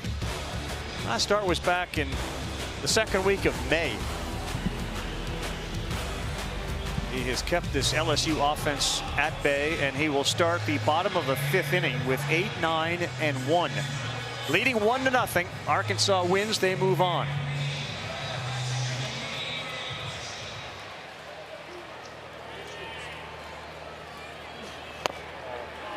Inside of Dickinson, both pitchers have done what pitching coaches preach. The 0-0 count, we need to get strike 1. Falls behind here to Dickinson. Oh no. Ooh, looked like he may have gone. He did. So that evens the count. 1 ball, 1 strike.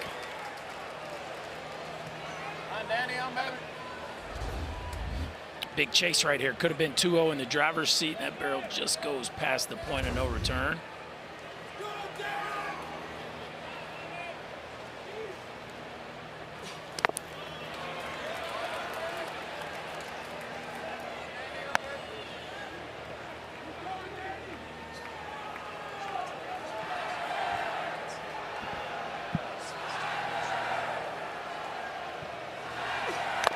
Two-one, good slider at 91. Still has his command and his velocity.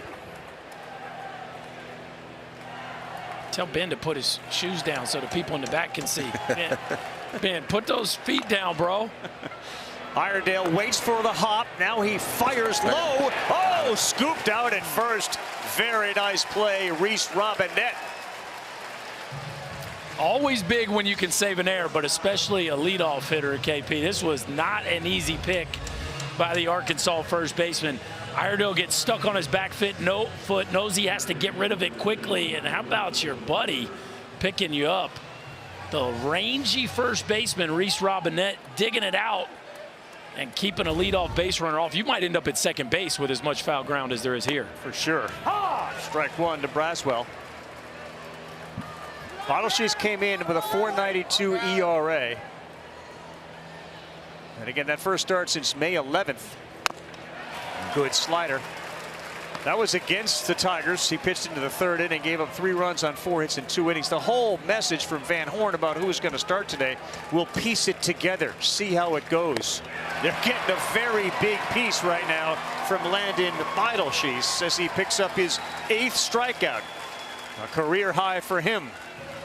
Well, we are getting right down to it. We got Coastal Carolina on one side, and we'll find out who fills out the championship finals. They will begin on Saturday. You want more information on the finals and all things related to the College World Series, go to ncaa.com, the official online home for all 90 NCAA championships. I got to believe the Chanticleers are rooting for the Hogs tonight. What do you think? Oh yeah, they want to see both these bullpens get beat up before they get into the finals. Thinking something today watching Coastal, just trying to compare. Okay, who are they similar to? It reminds me of Augie's teams. Yes. The teams that just do everything well. They do that. You're 100% right. They defend. They force you to defend. They climb on top of the plate. They throw a ton of strikes. They can really pitch. They may not lead the country in home runs, but if you go look at Augie's teams, they didn't either. Yeah, it was the same thing. Ball no D. They'll check. No swing as half the Arkansas Razorback defensive players were coming off. What's interesting is it's not really their identity. Gary Gilmore's team's always raked. They banged, yeah. And I think Kevin Schnall wants to do the same thing. It's just this year's roster didn't quite have that. And they figured out a different way to win, which is a sign of a great coaching staff. But man, can they pitch and defend. And they never looked hurried. You know, there are balls that are going to be close plays at first base on the infield, running down deep flies in center. Called strike 3. Landon Beidelschies have a night here in Omaha. A season high 9 strikeouts. He's throwing it, and the dude behind the plate is helping him out. You go out and get your guy in to bump some strikes, man, and that's what Helfrich's done the entire night. Career high in strikeouts for Beidelschies. Hogs lead at 1-0.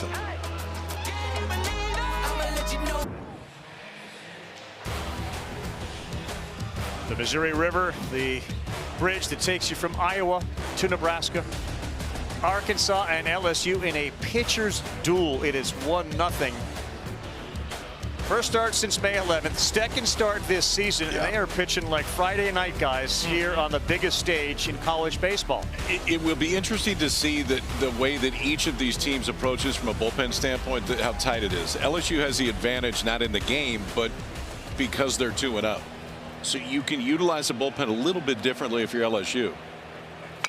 Behiva Aloy rolls over weakly, a first pitch. Anthony Ianson is hot tonight, but I don't think you're going to see him come in the game unless they're ahead. And if he does come in, it's going to be late. Gabe Gackle is hot tonight, but if they don't use him and Arkansas wins, he's probably going to start tomorrow. So now is when it starts to get interesting to see who gets up and warms. Ball. That one just missed to go 1 ball, 1 strike. Perfect world if they lose, which would therefore make it imperfect. But Ianson would be the guy that would start tomorrow night. Yes. Think about the names that haven't been used or used very seldomly on the Arkansas side. Between Coyle and Gibbler and Fouch, who showed up. And starting pitching for both, but certainly for Arkansas has been incredible for an offense that really at times this season was dominant. It's been the pitching so far on a 1-2 count from Cowan to Behiva Aloy way outside. Well, we talked about the wind blowing out, a couple offenses that are in the top 20 in the country. Arkansas number 4 in the country in homers, but just 1 homer so far. And you know, Beidelschies, that's been a big part of his issues throughout the course of the year. 14 home runs allowed on the year. An 80-mile-an-hour changeup. Aloy strikes out for the second time on the same pitch. He's got 6 punch-outs. It is not a pitch that right-handed hitters are used to seeing. Look at that thing gyro, okay? So that means that the seams aren't at the top, and gravity is just shoving it down. And when he throws it right, you don't see any seams on top.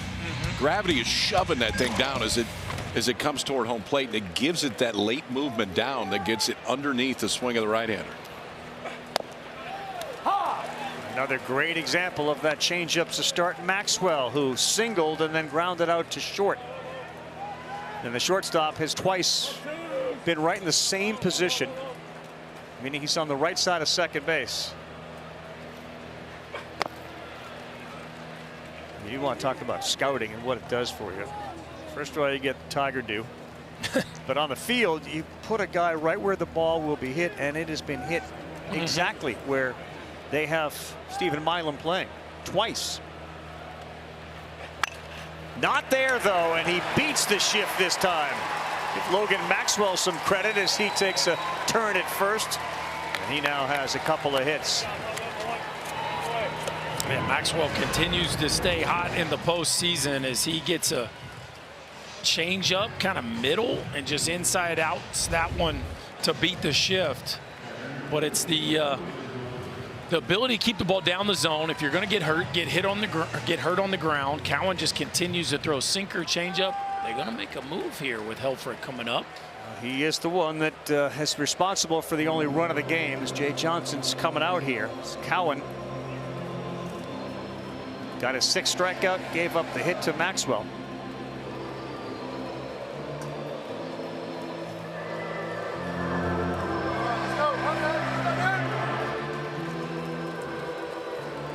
We got a pitching change. Jaden Newt can give you some length out of the pen. The righty comes in to deal with the home run hitter Helfrich.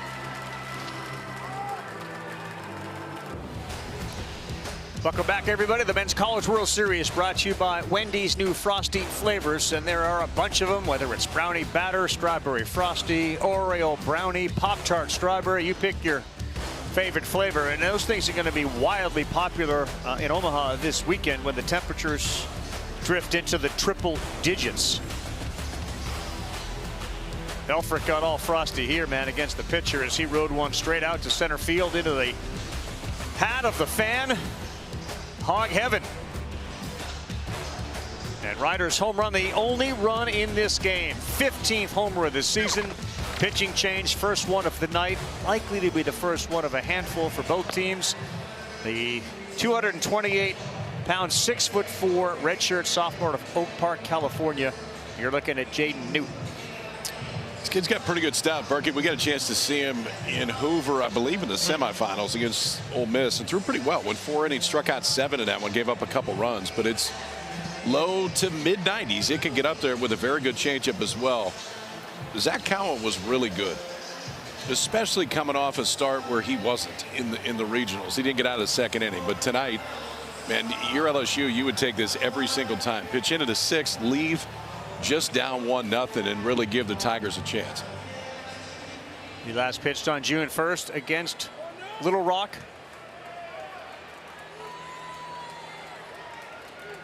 He only went 1 1/3 that night, gave up 3 hits. But he pours in a 95-mile-an-hour fastball, and they throw more high-speed velocity fastballs than any other bullpen in the country. Does LSU.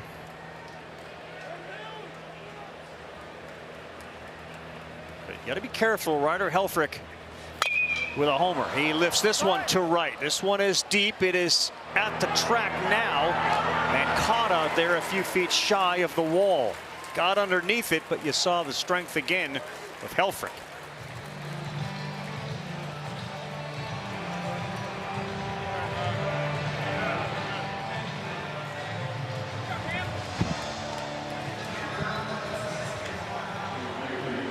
Are you the type of guy, Berkey, that came in after each plate appearance? Were you talking to yourself? Were you telling the other guys what you just saw? Or were you kind of like that, like not saying much of anything? What kind of a question is that? I just want to know.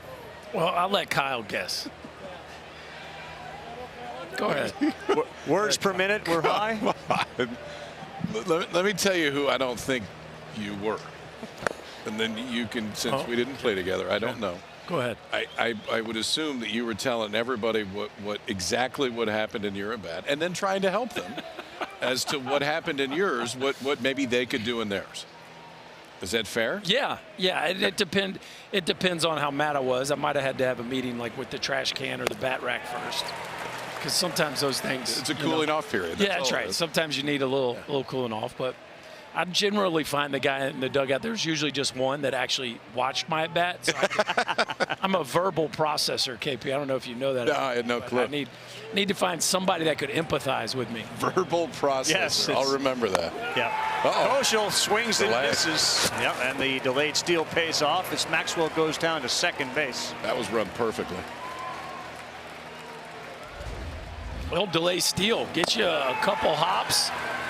We see this sometimes with in the one knee down era that especially left-handed hitter, you're not going to be in a position to throw as quickly. You don't get a peek at the runner, and that was perfectly executed. First stolen base of the year. Yep.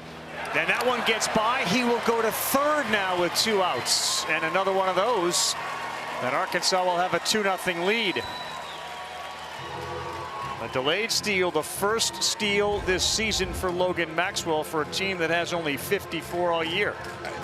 I mean, that's way out there. I don't know if you can get your body all the way out there, especially when you're down on one knee. But change up to Newt gets over, all the way over the top of, and Nate Yeski's going to make slow walk out.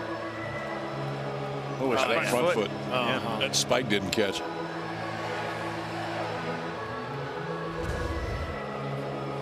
Well, a couple free bases, and this one got a little interesting here.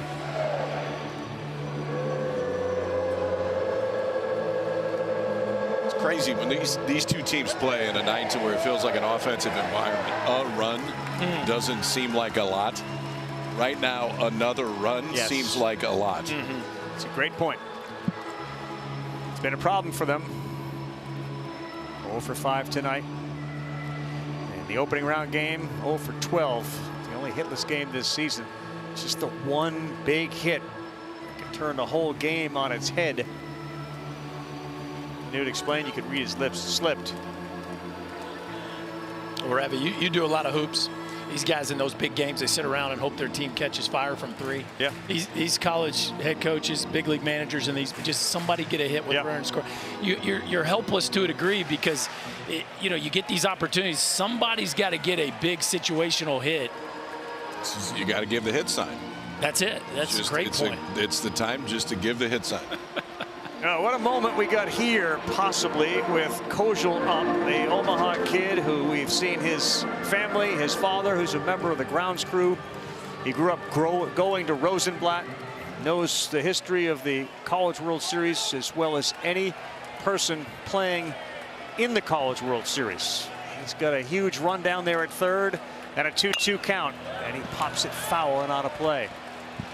I mean, think of the conversations he's had with his family, his mom, his dad about someday I'm gonna play there. This is very similar to the way you grew up, KP. Yeah, but his have been standing on this field. Yeah.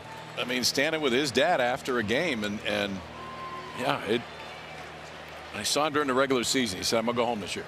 I'm gonna take him home this year. He did it. He's gone. He cannot deliver there, and that is the third out. Big pitch from Newt to go up the ladder and strike out Koschel. And there's the guy who's happier than anybody to see that happen. Bottom 6 coming up. Must win for Arkansas. They lead at 1-0.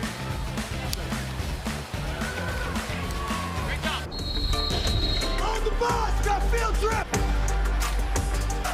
LSU football team was working out when their strength coach said, get on the bus. We're going to head over to Alex Box and take some swings. BP didn't look like it went so well. Berkey, do you work a lot with football players? Are you a little surprised at the lack of being able to make contact or even hold on to the bat? Yeah, I'd say we need some stickum. We need like some pine tar or maybe some spray, and then I'm glad they're good at football. Well, there's a good hit right here. Ethan Fry starts this inning off with an extra base hit down the line and left into second base, and he's got a double to start the bottom of the 6th. 14th double of the year for Ethan Fry. Ethan Fry coming off a ball game where he scored 4 runs against the Bruins, looking to add another one to his tally. A hanging slider, somebody finally doing some damage on a breaking ball. He gets out in front and hooks it down the third base line. Iredale has no chance for that one, and the Tigers looking to tie this one up here with a leadoff runner in the bottom of the 6th. A young man coming up that, as you had said earlier, finds himself in spots like these and has a habit of coming through. The shortstop, Stephen Milam, 0 for 2 tonight with a strikeout.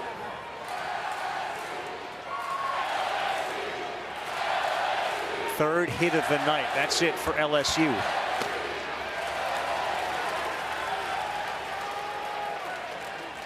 How much leash does Van Horn and Hobbs give to Landon Beidelschies?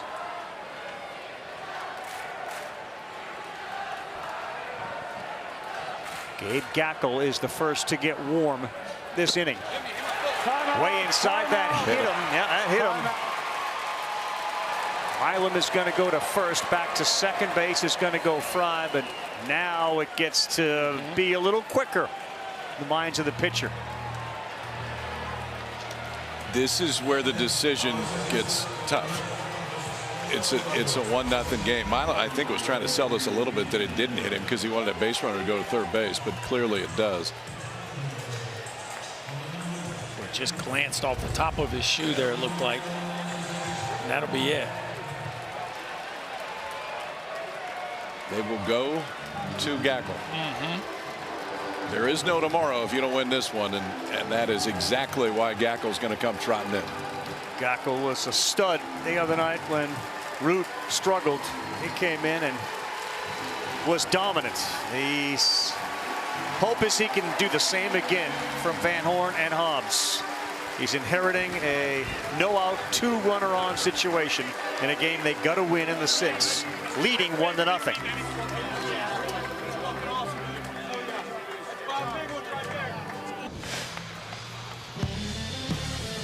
He was good, man. Beidelschies was really good today, and we said this when Zach Cowan came out, say the exact same thing for Beidelschies. If you told this Arkansas pitching staff he was going to pitch into the 6th inning, leave with a lead, they would take it every single time. Probably his best out of the entire year. First 2 reach right here, so obviously some traffic, but 9 strikeouts, walked just 1, was efficient, but now leaves it to the right-hander, who was very good against LSU earlier in this tournament. Came out of the bullpen, went 6 innings. This is their Friday night starter opening day. Gabe Gackel started the first game of the season, was a Friday guy early. Starting thing just wasn't going great. Since they've moved him to the bullpen, the stuff is elevated, the comfort is there, and he's become an elite reliever. Got his hands full here. Luis Hernandez squares, lays down a good one. It is fielded Iredale, and just getting over there in time to get his foot on the bag as Hernandez was wiped out at first. Was Robinette. They get the out to second and third go the runners. Berkey, there's a whole lot going on right here. Whole lot going on. So, is it going to be Gackel? No, it's not Gackel. Iredale gets it, and then ultimately Robinette has to beeline it back to first base. And then we've got a yard sale that follows. I cannot believe Robinette got back there, KP. I really can't believe that. Did you see his route? Koschel, they were so caught off guard by the bunt. Koschel wasn't in a position. That's his base. And Robinette, watch Robinette. He's not in a position to get back. He turns around and gets back to the base. Most first basemen would have given up on that play. And just peeled off. That was fantastic by first base Arkansas's open first for base. Jared Jones in a massive spot in this game, fellas. You pitch carefully here to Jones for sure. We mentioned Beidelschies may have had his best outing. That outing that Gackel had the other night in relief of Root. Career best 6 with 10 strikeouts. 96 down.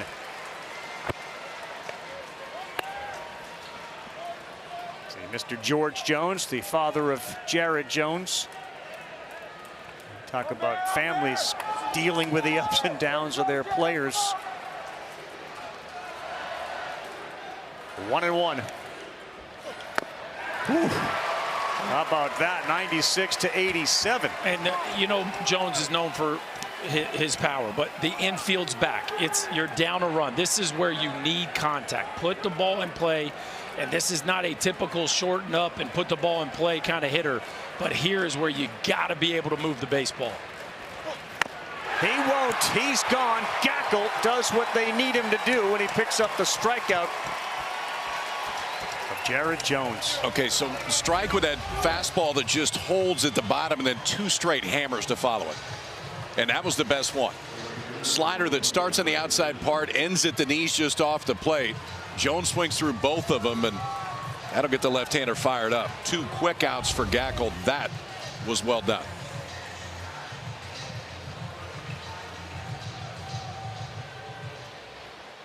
What a weapon that Matt Hobbs has on the mound right now. And he has the potential to be a World Series hero for the Razorbacks. This is a conversation around left-handed hitter. You got Stanfield on deck. Like we talked about it earlier, Ryder Helfrich calls the pitches, which essentially means it's the pitcher's game, really, right? He's saying yes or no to everything that Helfrich suggests. And see Matt Hobbs having a very direct conversation. Do we want to go right after Pearson? Do we want to pitch around him? Kyle, what do you want to do here?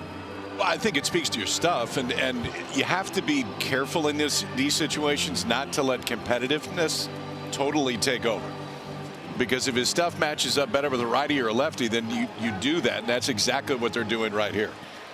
Your natural instinct is I can get it. But ultimately the numbers say you have a better chance to get the right-hander on deck. Gackel's control has been outstanding after the intentional walk. Always, at any level, when you walk the bases loaded, you introduce the idea that a walk leads to a run. Oh, how about this? Jake Brown. LSU will bring in the sophomore Jake Brown to hit.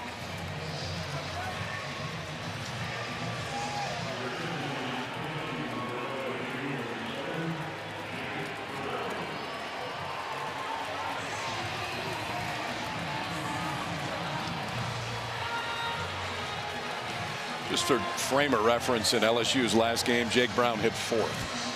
So this is a guy you like bringing off the bench in this situation. For Stanfield with the bases loaded. Ball down. First pitch looked like a strike. Called the ball down. Ethan Fry, after the doubles, moved to third. Milam got hit by a pitch. Pearson intentionally walked.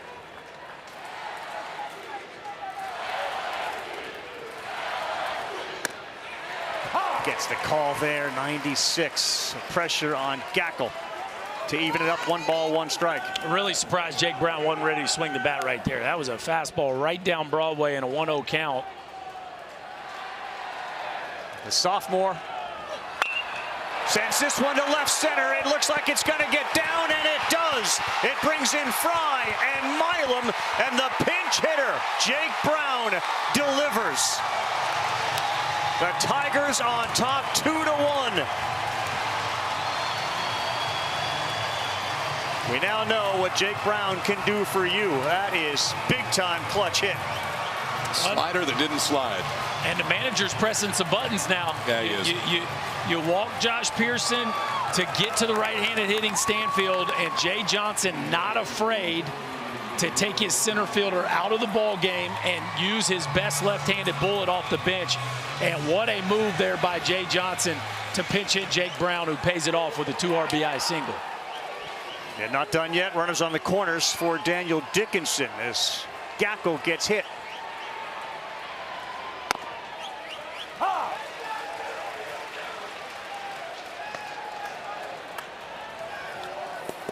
A hit batter comes back to also haunt Arkansas. Remember, it was Milam who got drilled on the foot. He was the second run. Pearson and Brown, third and first, way outside. He's going to go on a delayed steal. They'll throw down. Here comes a run from third. Did they get him in time? They say no run. There was a race between Pearson coming home and trying to stay out of the tag Brown. And it was close. It was very close. So Kojal's got a decision to make here. Do I throw this ball home, or do I think I can tag before the runner gets there? He decides to go for it, and I think he touches him just ahead of it. Did you see the slip by Brown?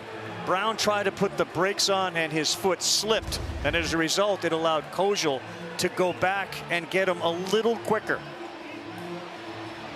Take a look at that replay again and watch Jake Brown. When he puts the brakes on, his foot slips. And so this is a called play here where they are trying to get that kind of action and banking that they can stay in the rundown long enough for the run to score.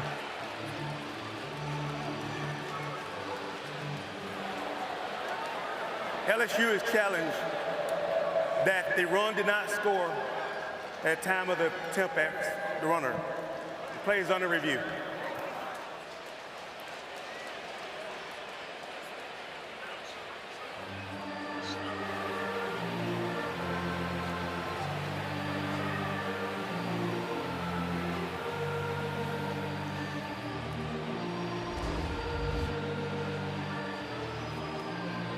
So Helfrich rips this ball, KP. He peeks and then rips it. There's the slip there by Jake Brown that allows Kojal to just get there. And the question is the glove actually on him right there? Because if it is, then it's no doubt he doesn't score.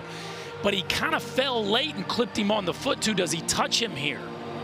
Yes, he does. Yeah. At the front of review, the runner did not score. However, the out at second base.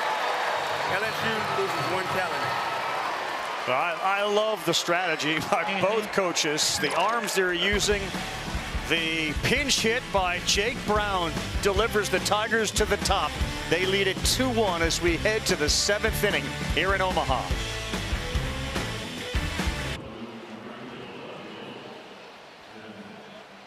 Well, a wild play that has resulted in no run scoring thanks to Kojal diving back and getting him right there as they are rolled up together. So you can see about 6 to 10 feet short of home. And all the decisions that are being made, and you see Jake Brown as he goes to change directions, blows a tire right there, and that probably cost him 3 or 4 feet, which is probably a stride or two from the runner coming home, and that ends up being the difference in the play right there, just his inability to keep his feet as he changed directions.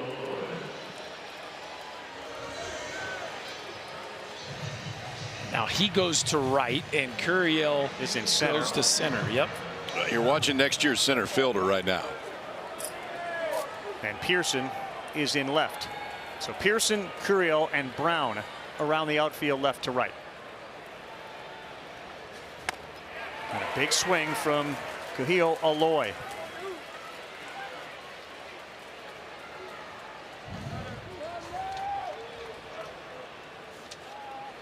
The bullpen battle is on. On the outside from Root.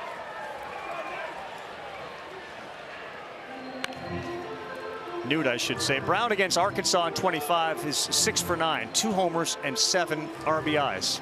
He has been a hog herder for sure. 6 for 9, 2 homers and 7 RBI. I'm fascinated by the managing that just went on there by the two head coaches. There was a lot of buttons being pressed right there. Aloy beats it into the ground, not a fast runner, and Milam's throwing plenty of time. Kuhio Aloy 0 for 3 with a couple of strikeouts. A reminder, LSU wins this game, our College World Series finals will be set. It would be LSU against Coastal Carolina. Coastal's got a championship. They beat Arizona back in 2016, and they are awaiting one of these 2 SEC schools.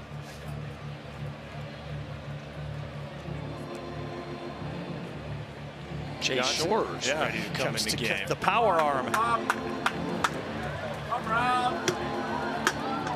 Jaden Newt is out, and if you like 100 degrees temperatures, that's your issue. But miles per hour on an arm, come right back.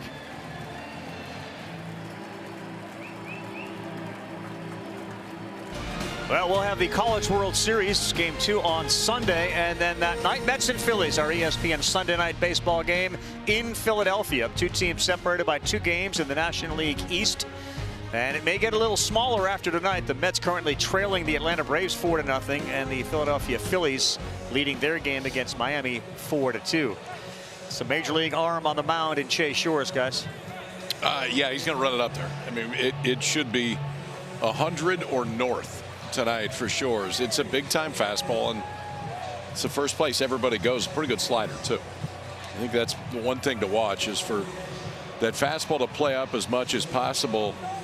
I'd like to see him land the slider, and now Anthony Ionson's starting to move around. This was the plan, is if LSU was ahead, Shores, Bridget to Ionson. Blood in the water, is that what you're saying?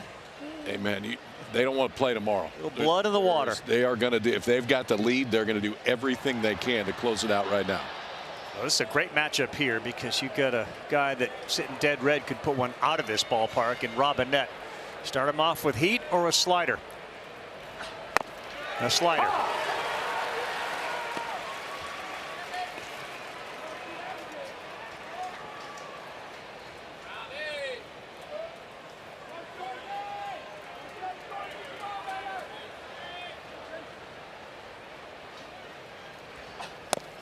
And another one to back it up to get ahead. 0-2 as Boyd and Wendy are stressing right now, the parents of Reese.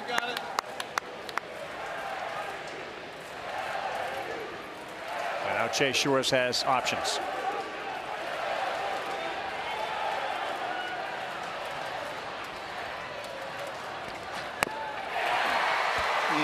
Awfully impressive for the second out. That's just mean. I mean, you come out, you throw 100 miles an hour, and just go 3 straight sliders, and the last one spinning over 3,000. That is, well, if he can do that, wait till you see how much the fastball does play up. I don't know if 100 can play up, but if you're dropping sliders like that, it will.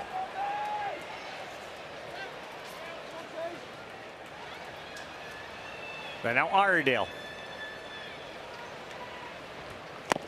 There you go, 101 for people at home again. KP, when you say spinning at 3,000, what's the average?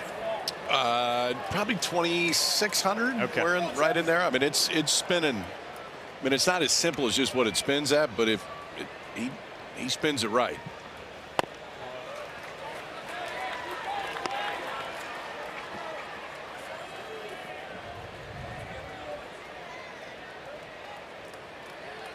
What's in store on a perfect night here in the 7th of a 2-1 game? LSU trying to get to the finals.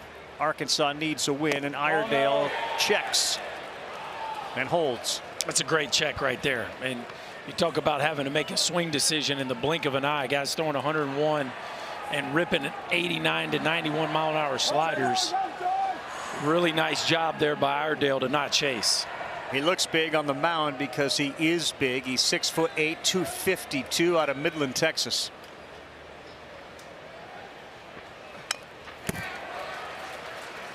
Talk about tunneling, meaning the pitch comes out of the same arm slot. And you could almost get in the head of Iredale. Is this a slider or is this a fastball? What is this?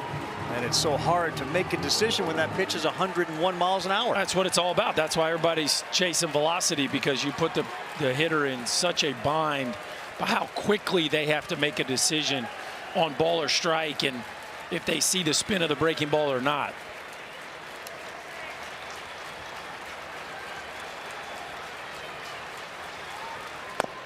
Yep. Again, the indecision, you could see it, and the hesitation on a slider. And Chase Shores lands the plane when he's called on. Just leaned on that slider. Both strikeouts on the same pitch. Chase Shores out of the bullpen. It's stretch time in Omaha. The Tigers lead it 2-1.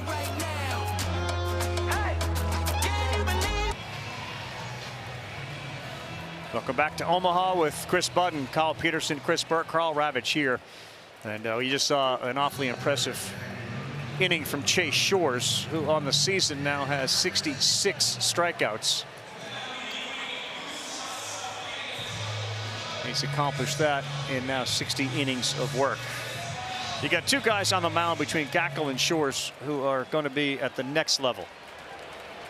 Daniel Dickinson with LSU up 2-1 inside ball 1. 8-9-1. Due up here in the bottom of the 7th. Remember, Dickinson was intentionally walked his last time up. Squares to bunt. 2 balls, no strikes.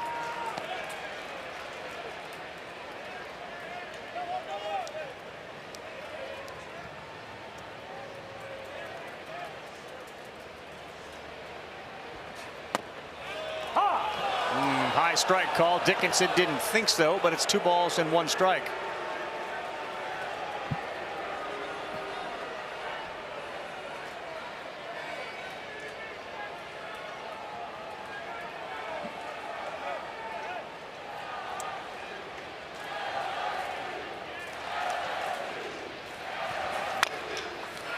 It's a high hopper. It's over the head of Iredale. A wide turn, heading to second, and getting in there with the double. A Baltimore chopper over the tall third baseman Iredale. He had no chance to get it. Well, it's a rough one right here. You make your pitch and get a ground ball beaten into the dirt, but it takes a huge bounce. Iredale, who's rangy, has no chance, especially with his feet all crossed up, and that goes down as a double, KP. Remember what happened in the first game between these two. With 1 strike, Dickinson laid a bunt down and changed the entire. There was 1 strike there, and that was a different place that Iredale was playing the last time that there was 1 strike and Dickinson was at the plate. Yeah, Braswell will try to bunt him forward, and he pulls it foul. It's a great point, KB, about that bunt from Dickinson. It was a push bunt past the pitcher, and it resulted in being the big hit in that key inning. We saw his mom up in the stands. What a special relationship these two have. He only had an NAIA offer out of high school. He was enrolled in school, and mom said, no, take a chance on yourself. It's okay, I'll pay for it. Goes to Utah Valley. She's never missed a game. She has every home run ball he ever hit, except for in college, because those are a little bit harder to find once they go airborne. But she has retired so that she could be here with him. The two are incredibly close. Yeah, you can see it in her face. That's Mom Cherie. And a big, big smile. Daniel out there at second. It was just a meeting between Johnson and Michael Braswell. Reese Robinette is, I mean, he is right in the lap of Michael Braswell. 9 sacrifice hits. He pops this thing up. It's caught, and retreating back to second is Dickinson. Jeez. Couldn't get it down. He couldn't, but just the athleticism behind home plate is, that's not an easy play. He just goes on a dead sprint the minute it goes up in the air. He's done this twice. His bat just went straight down, KP. And from there, like you said, ball goes up. Yeah. Barrel goes down, ball goes up. And Helfrich just makes that play look like a piece of cake. But boy, Braswell really dropped the barrel right there, and you could tell just how much he's beating himself up. Those low pitches, you got to bump with your lower half. Go down and get it. LSU's got the guy up for contact in Curiel. And he will basically, after each pitch, whether he swings at it and misses, he will tell the dugout what the pitch was. You see him right after a pitch goes by. He talks to himself. He's communicating what that pitch was. Part of those drills were to put numbers on baseball so he could identify the pitch coming out of his dad's hand. And there you go, talking again. Now his dog Bo has made the trip, and he is seriously considering changing the spelling of Bo to B-E-A-U-X. He's seriously on that. Do you have to like make that official or something? Yeah, there's a whole dog process, of course. Yeah. Okay. Come on. Wow, he doesn't pull the bat off the shoulder, and Gackle punches out Curiel, a huge out. He rocked him to sleep with a changeup before, and I think just wasn't ready for this one. I mean, this is 97, and obviously looking off speed, and he pumped it right down the middle.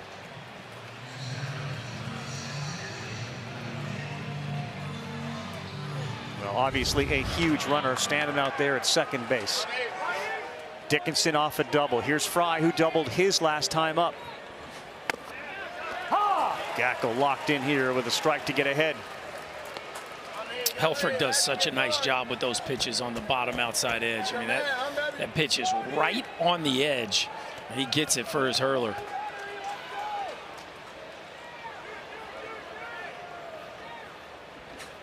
Yeah, way outside. You talk about catchers and framing. When you watch the finals, if you haven't seen Coastal's Hayden Bodine behind the plate, there are few better at doing that. He is, according to Kylie McDaniel, another high pick in this year's draft. Yeah, he's worked his way all the way up into the first round. Good job by Helfrich there. It's 2-1. Oh, it's two of the best in the entire country. Bodine draft eligible. Helfrich is not. He's just a sophomore. The other thing about both those guys I like is they know the ones to try to steal and the ones not to. The ones that are far off that you're not going to get them. Fry looks back out at Gackel like, okay, I saw that. That's a good pitch. It's 2 balls and 2 strikes.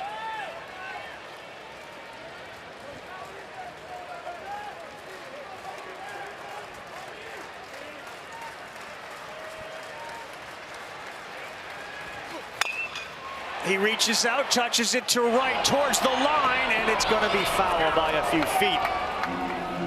A hold your breath moment for everybody here, and certainly watch it on TV. Was it going to stay fair? Because nobody was going to get it, but it drifted foul. Which is good news for, let's see, which one, who's going to get it? Oh, he's taking applications. Who are we going with? It really is. He's. You want it? Okay, oh, you got it. Pretty good deke. Oh, the old redirect. That was a good deke. Never mind, you get it. Back to the action for Gackel on a 2-2 and another foul. All right, KP, that's twice in a row he's thrown sliders down and away. You see heater. Fry kind of getting his nose out over home plate. You could stick one arm side at 96, 97 with a little run. If the approach is the same way, he's going to have a hard time getting to it.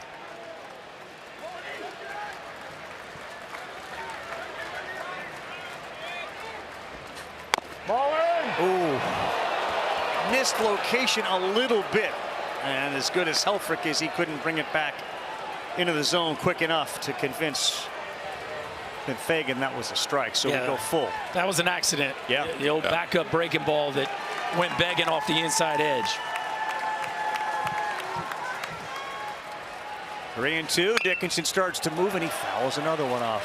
Boy, they just do not seem to want to throw Fry a slider here. I mean, a fastball, excuse me. Yeah, it's 4 straight.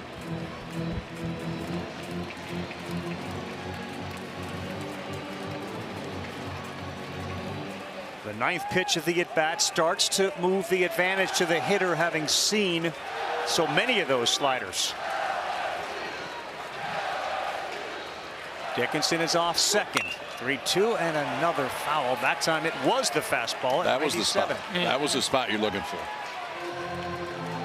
And Fry did not look tardy there. Like he looked like he was ready for that at 97. And he looks pretty balanced. That's what he looks right now. I think if you're making a pitch decision here, you better, whatever it is, you better be convicted of it. His father Ross looking on. Here it comes again. 3-2 and he chased Cheddar up top. 97 for Gackel. Oof. Shores, Gackel. We got ourselves an absolute bullpen battle and one of the best hitters in the country. The Hiva Aloy coming up. Shores coming back out. It'll be power on power when we come back to Omaha in the World Series for the 8th. Welcome back, everyone. Hope you're enjoying it as much as we are. The NCAA Men's College World Series is presented by Capital One. What's in your wallet? Yeah, the starters were unbelievable. Beidelschies and, of course, Cowan. The big home run from Helfrich made it 1-zip. And then the pinch hit, 2 RBI, single by Brown in the 6th inning. And that is where we stand now as we welcome you back inside Charles Schwab Field, Omaha, Nebraska. And Shores, who shut the door against UCLA, is back pitching the 8th. He gets Justin Thomas Jr. to lead things off. And he swings and misses at a slider at 89.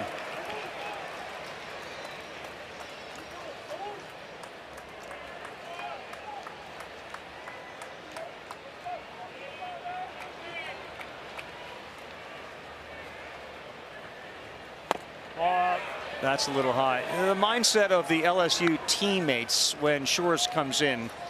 Duggar handed the ball to Cooper Williams. It got a little uncomfortable against UCLA. It got 8-5. Jay Johnson made the call to the pen. Shores came in, and Williams' reaction was, I knew the game was over. we're going to win because we have that guy out there. But this one is laced into left. It's going to get down. He turned around the slider, and a very encouraging start for the Hogs in the 8th with the speedy Thomas Jr. on. That's where the depth of this lineup shows through.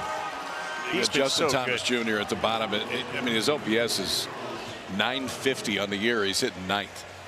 And it looked like that time the approach was, okay, after he saw the first one, sit on the slider because he was on time and ready for that one. The LSU staff had held Arkansas to 2 solo home runs. Now 9 hits, 19 strikeouts, and 0 for 18 with runners on base. We'll keep an eye on Thomas Jr. with a healthy lead. Not going. And a swing and a miss from Davalan at 99.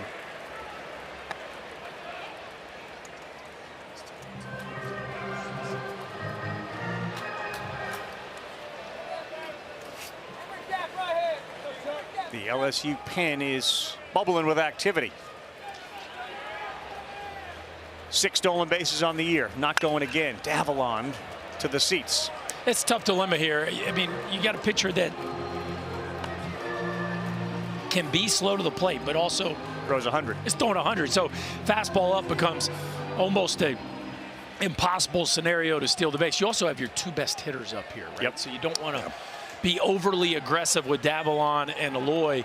One big swing of the bat, you got the lead. But behind 0-2 as Shores at the belt fires and misses.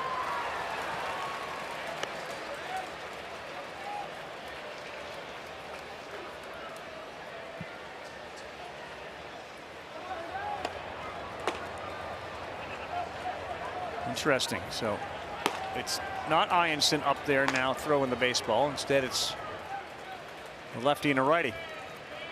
And it's a 1-2 pitch. And Davalan hits it on the ground to Dickinson. He will flip, and that is all they're going to get.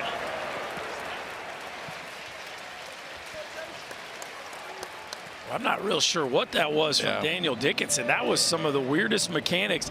You got 2 choices here. You're either going to catch this thing and flip your hips, or you're going to backhand feed it. He does neither. He catches that thing and like steps across and throws it over. And at that point, you're not even trying to get to. And nice job there by Milam. Just put that ball in your pocket. That is not at all, I promise you, that is not at all what Jay Johnson has coached him how to turn a double play. But they get the lead out. Might not have gotten 2 anyway. Just an awkward feed there. This may be the biggest at bat left in this game with Shores and Aloy. And the first pitch misses down. Vahiva Aloy has had a remarkable season. A finalist in the Golden Spikes, one of the best players in the country, and a high draft pick coming up in just a couple of weeks. 21 home runs, 68 runs batted in. Last night a homer and a triple. Yes, he did. We go 1 ball, 1 strike. And that thing has some serious arm side run to it when he lets it rip. That thing just exploded under the chin of Aloy there.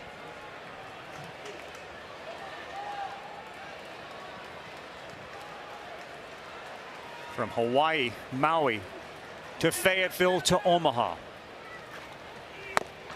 Boy, that is smoke at 100 miles an hour as he dots the corner.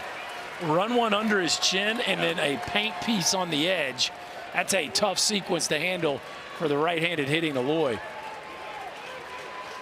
And if you look at Shores, it looked like he's pitching a midweek game. There is very little stress in any of that body language.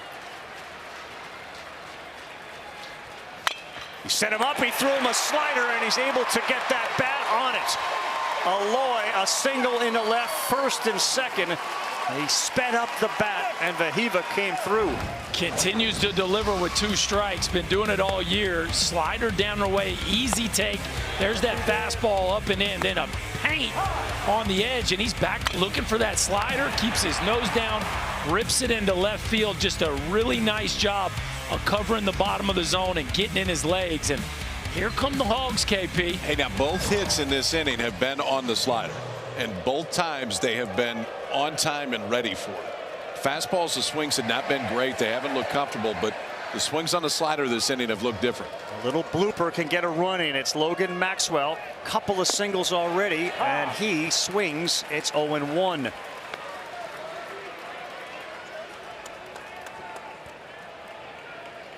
Former TCU Horned Frog for 3 years.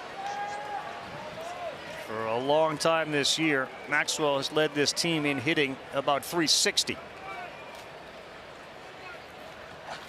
Oh, that hit him, and the basers are going to be loaded. Got him on the foot, and the Hogs are 90 feet away from tying it.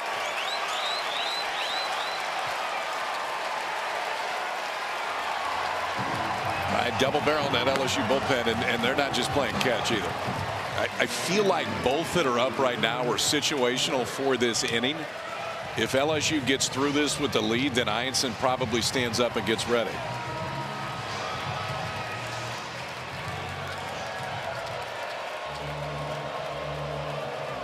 Well, big time drama here in Omaha. Again, setting the stage. LSU wins, they go to the finals. Arkansas wins, we play again tomorrow night.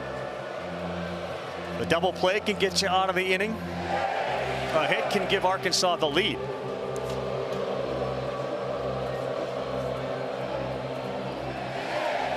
Based on what you've seen, KP, what would you do in this situation?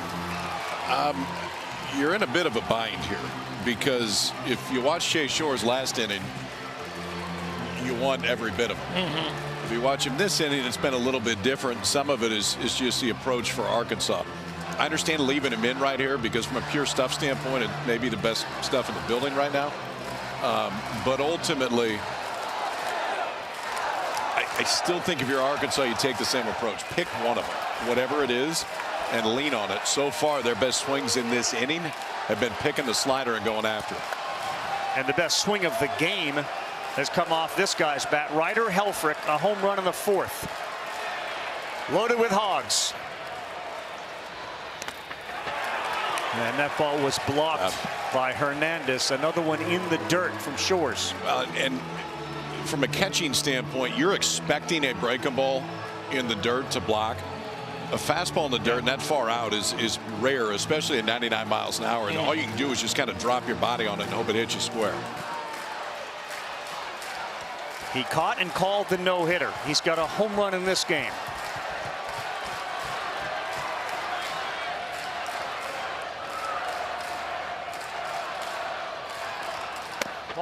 And it's 2 balls and no strikes to Ryder Helfrich. Got to slow your heartbeat down here a little bit if you're Ryder Helfrich. Like, this is the time where you want to have that hit that totally flips the game, but you have to get a strike. You got Shores on the ropes. Don't do him any favors. Davalan leads off third. Here is the 2-0. Swing and a miss at the plate. 2 balls and a strike.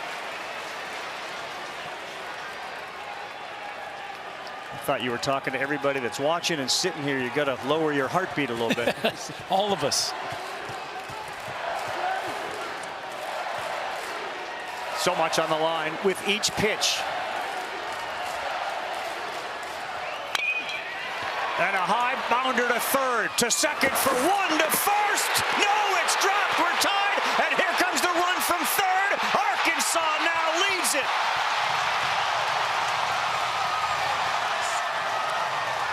A near double play trickled off the glove of Jones, and a terrific read. As Jay Johnson saying, appeal the play at first base. But the Hogs currently have a 3-2 lead on heads-up base running. The Hiva Alloy slid across and has, to this point, put Arkansas up by a run. I think he wants to appeal the slide at second. I think that's the only thing he can. Yeah. This Jay Johnson just seeing if there was. You got to try that here. Yeah. LSU is challenging the forced play slide rule at second base. This play is under review. So again, the key on this is, does the runner on first going into second go directly into the base? And if you go directly into the base, you could go through it. Oh, it's a head first slider. Yeah, there's no. nothing. Yeah, that's a nothing. There's no chance. But to your point, you got to try. Yeah, it. but and he ran out. Well, I don't. Yeah, if he's sliding head first or not. I get it. Guys, Bear Jones just whiffs this one here. This ball's in the air. Like, Bear Jones just doesn't catch it, and you got to give Aloy a ton of credit. And Bobby Wernes over there at third base, that ball did not get that far away from him. Did you see Bobby Wernes after that? After Aloy scored? He looked like he was still playing. Yeah. Like that was fired up. Yeah, I mean, that's his spot as a third base coach that you've got to, a chance to affect the outcome of the play.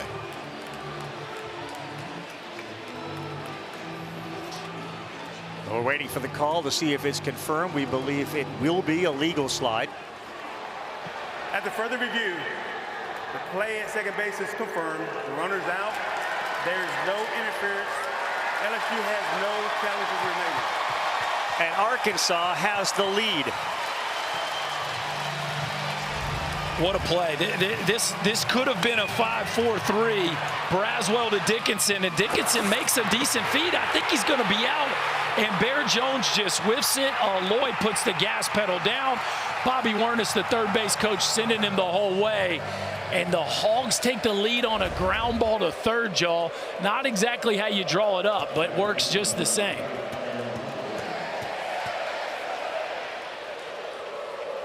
Well, he got the ground ball that he wanted. Got to go back and look at the footwork of Jones at first base.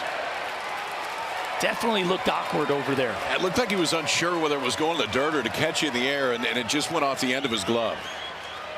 3-2, Hogs on top for Kojal, and he bounds one to second base, which is fielded an easy one for Daniel Dickinson. It felt like there'd be some action, and it has delivered. Bottom of the eighth coming up. In a must-win game for the Hogs, they now have a lead by a run.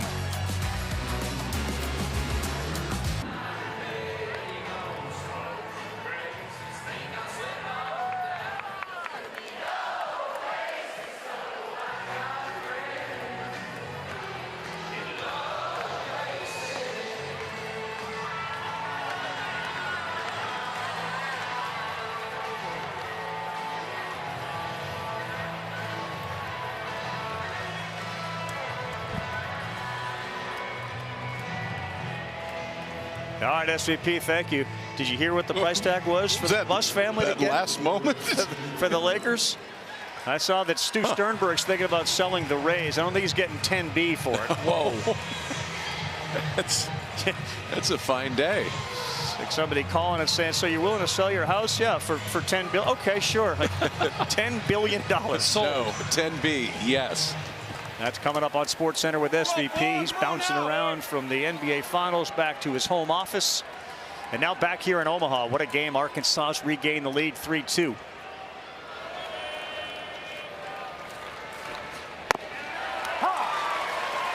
Strike one to Stephen Milam. Gabe Gackel doing his best, just like he did coming in for Zach Root earlier in this World Series, was outstanding. Ball. Missed out. A couple of interesting, odd, unfortunate plays for LSU. They have two in the error column. Looked like they could have turned that double play. Well, they got 6 outs to try to get back into this thing down a run. This ball is popped up sky high. Maxwell says, I got it, and he does. All right. Berkey, break it down from an infield perspective. Wow, just a rough inning for LSU. A couple chances. Dickinson gets his feet all tied up there. Doesn't backhand flip. Doesn't flip his hips. And then a weird stretch and finish here by Jared Jones on a ball you expect him to catch, where Vahiva Loy ends up coming around to score. And an inning where Arkansas didn't slug at all. Right. They are able to tack on 2 and take the lead here late in this ball game. Hit batter in that inning as well. Right down the middle at 96.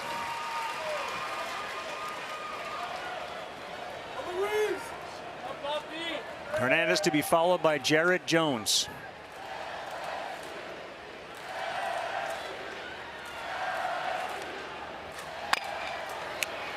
Aloy backs up, fields cleanly, throws a strike, and there are 2 down. not upset about the current situation. The Chanticleers.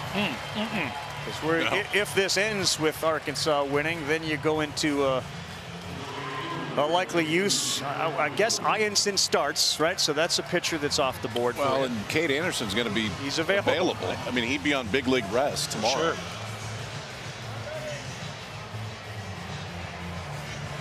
The Chants will rest well tonight. They have off until Saturday. And now Jared Jones. Swing and a drive, right field and deep. Going back is Thomas Jr. We are tied! Jared Jones jumps the fence. And we are knotted up here in Omaha in the bottom of the 8th. Oh, what a clutch homer for Jones. His 22nd of the season, and he is locked in.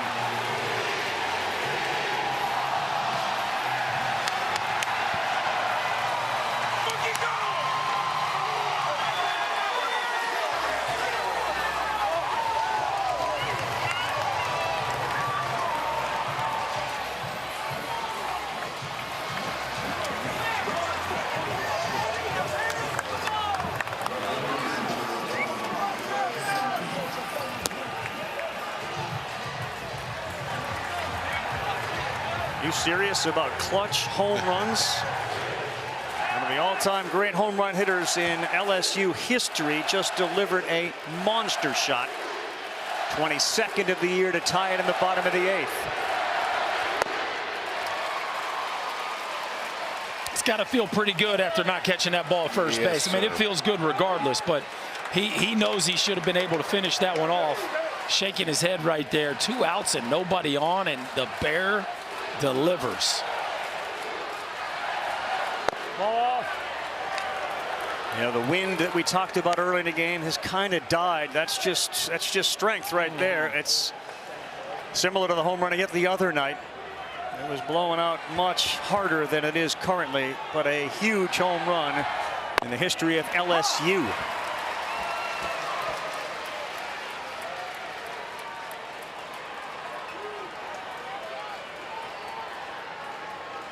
Iredale moves from his third base position to the right side of second base. So they go the other way. What a piece of hitting by Pearson. Like a game of chess. You're going to go over there. I'm going to hit it over here. Okay, Pete, we talk all the time about if you're going to get Bear Jones out with a fastball, it better be up. That one is not. A fastball just above the knees. And you talk about a man who knows his yard. Enough juice to run it out here to the backside gap and just stroll around the bases with no concern about that one staying in the yard. And you know the Tigers love it, especially Mama Bear. LSU has locked this one up. How about the look on his face? Yep. Running down to first base.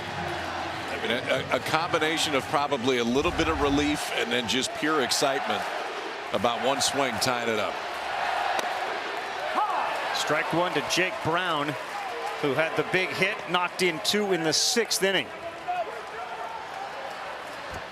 Well, exactly the type of game that you would expect in a must-win situation for Arkansas, and a ticket puncher for LSU if they win to the finals.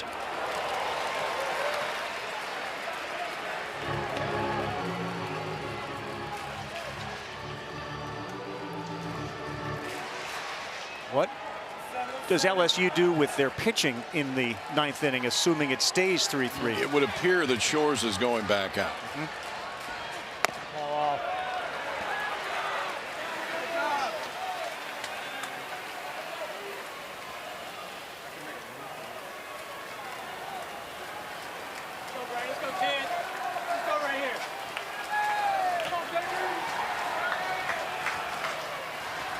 Only one man sitting on the LSU bench.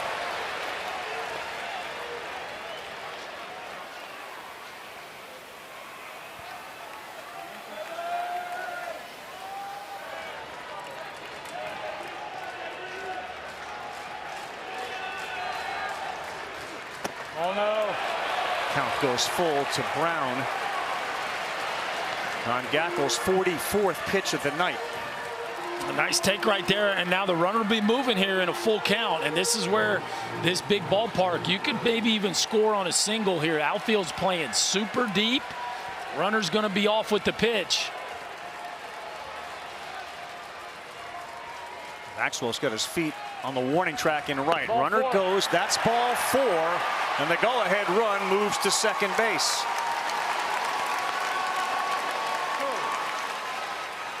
Gackle's got to be nearing the end of his rope. I mean, let's not forget, he threw 90 pitches. 90 pitches, 6 innings just 3 days ago. This is on 3 days rest. Right.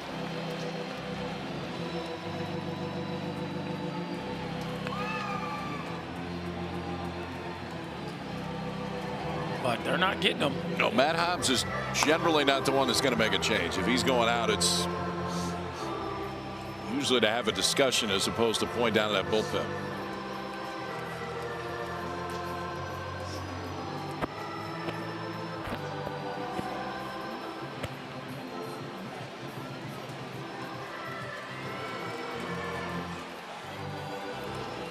Two very interested spectators, part of our phenomenal crew here in Omaha. Danny Wexelman and, of course, superstar hero for LSU and Big Ben McDonald.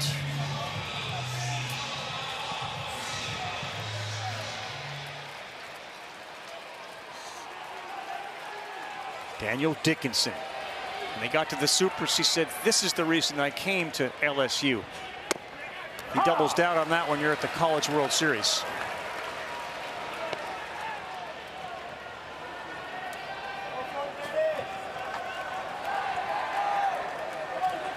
Pearson, go-ahead run at second base.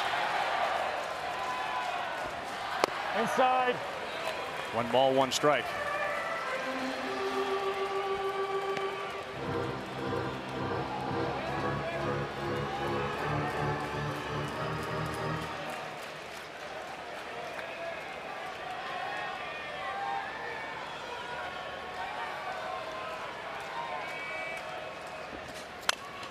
Good swing at it. Dickinson, his method of learning to perfect the art of hitting. 2 strings attached to a pole with each a tennis ball and swing at each of them as they're coming at you. Mom and Dad encouraging him the entire way. And now here he is on the biggest stage with a chance to give the Tigers the lead on a 1-2. Outside, 2-2.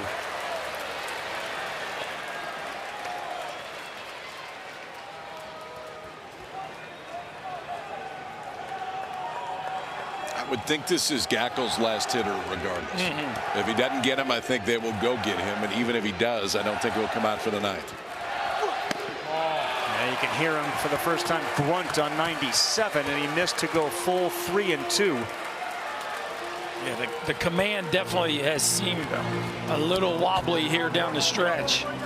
Does he have one more good bullet in him? He's reaching down as deep as he can. 3-2, 2 outs. He did reach back and fire a fastball past the swing of Dickinson. But it was the swing of Jared Jones that changed everything. The Bear delivering in the biggest of moments, a bomb to right center field, turning a 1-run deficit into a tie ball game. We're locked up, folks, headed to the ninth.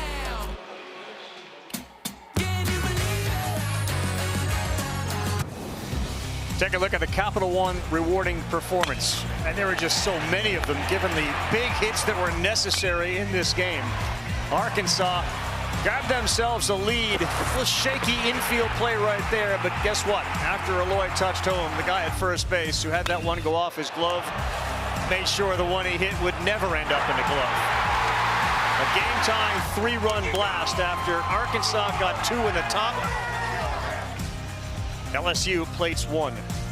Gabe Gackle very, very frustrated with the end result of the homer.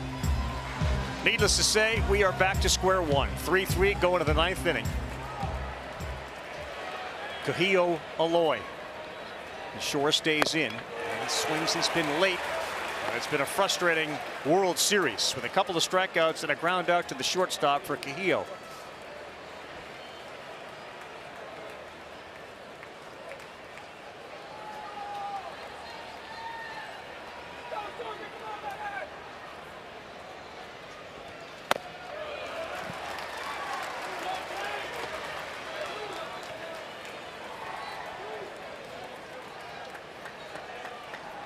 Likely be the starting right fielder for Arkansas next year. He's got a terrific arm. He started at BYU, then joined his brother, obviously, in Arkansas. Oof. Swinging for the fences on 99, and it was by him. Better not throw anything else. Stay with it. Yeah, you throw a slider right now, I think you give him a chance.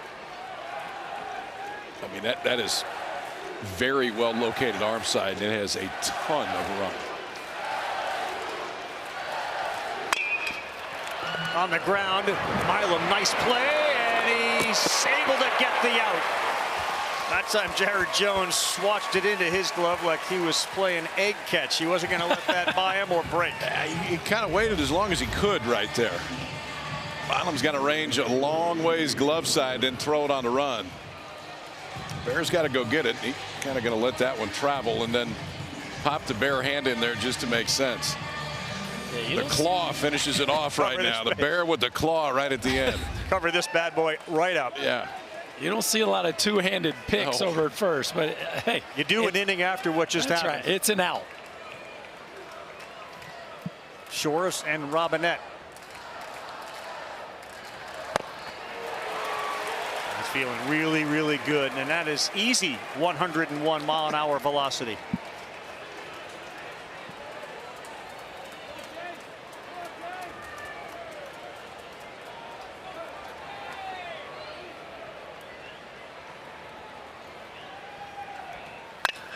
This ball is smoked on a line, and it's going to get down in front of Curiel in center. Boy, that was an about face on 100.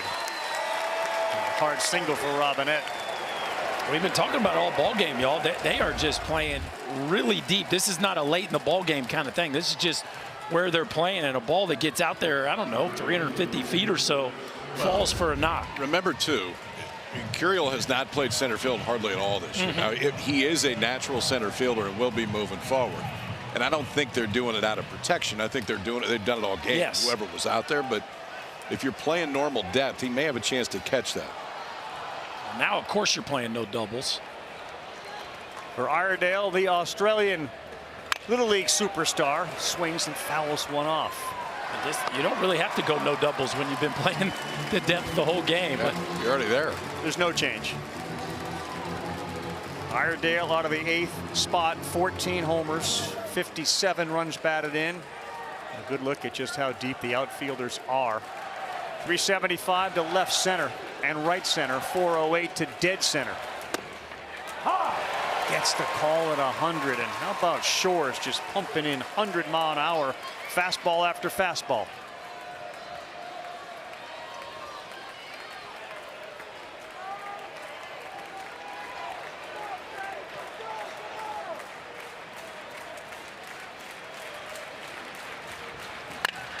This ball is hit well. It looks like it's destined for the gap. It gets down. Robinette goes to third, breaks her on, and a double off the bat of Brent Iredale. And the Hogs are knocking at the door here in the 9th. Well, that's one of the reasons you play deep. If it gets to the wall, that game is now not tied anymore. Because Curiel could go get it. That ball's getting by your left fielder regardless. But if Curiel's not playing that deep, it's got a chance to get all the way to the wall. And Arkansas has the lead right there. But Curiel takes the deeper route just to make sure that he's essentially the backup man in this.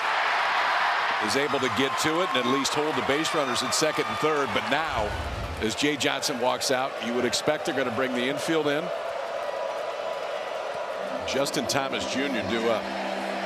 He's been on fire with bat to ball skills. And you're right, the infield will be in. We will be getting a new pitcher coming into the game for LSU. They're going to bring in the right-hander, Jacob Myers, coming into this one for LSU. Arkansas's got runners in scoring position. There's only one out. Looking to regain a lead in a back-and-forth battle here in Omaha.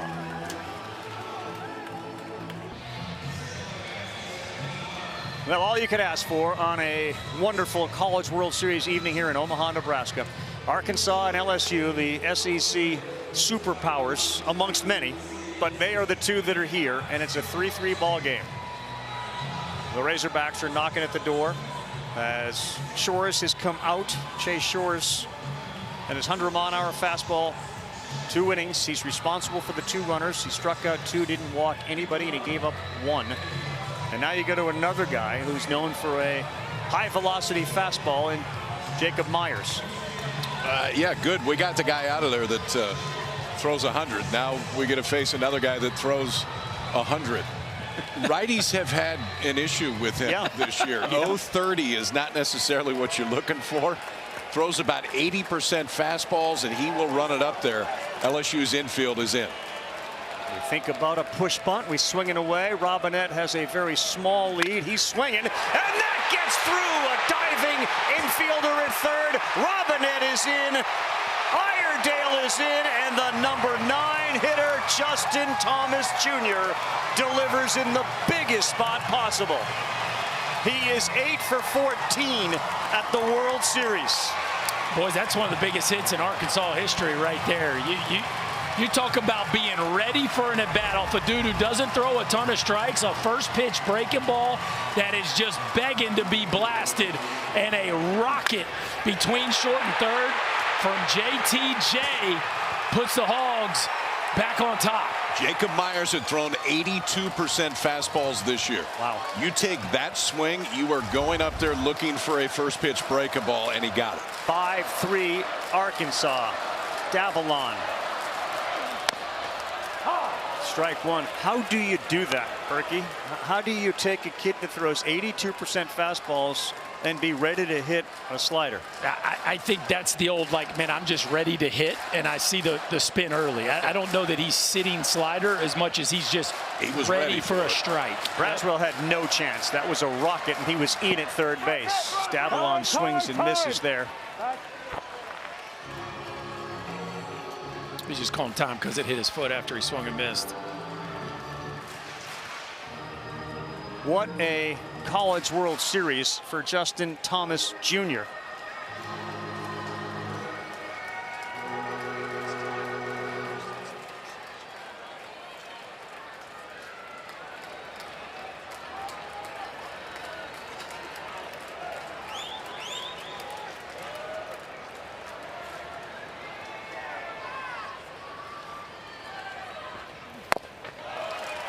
Down.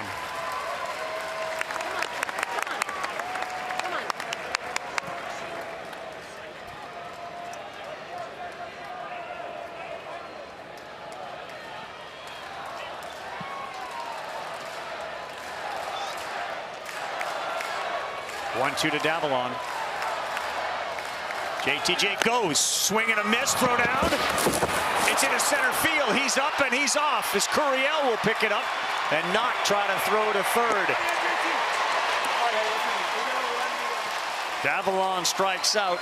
Justin Thomas Jr. moves to third in a 5-3 game. A strikeout, and they're going to charge the error to Hernandez on the throw. Yeah, perfect pitch to throw on, and he just bounces it. Milam can't come up with it. JTJ knows they're playing deep out there in center field. He takes third base easily. And now Vahiva Aloy with a chance to put the Hogs up by 3. Yeah, or 4. Ball. Ball 1 inside to Aloy, who came sliding across home to put the Hogs up by a run before Jared Jones knotted it up with his bomb.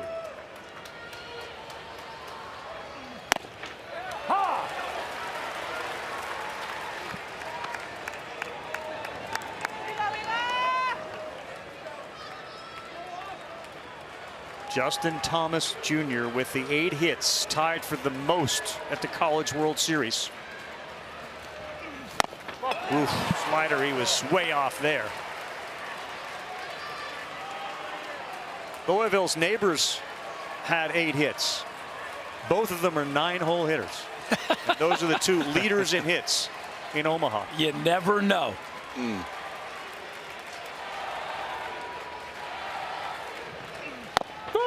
Called strike 3 on the inside corner. But that guy right there steps into the spotlight.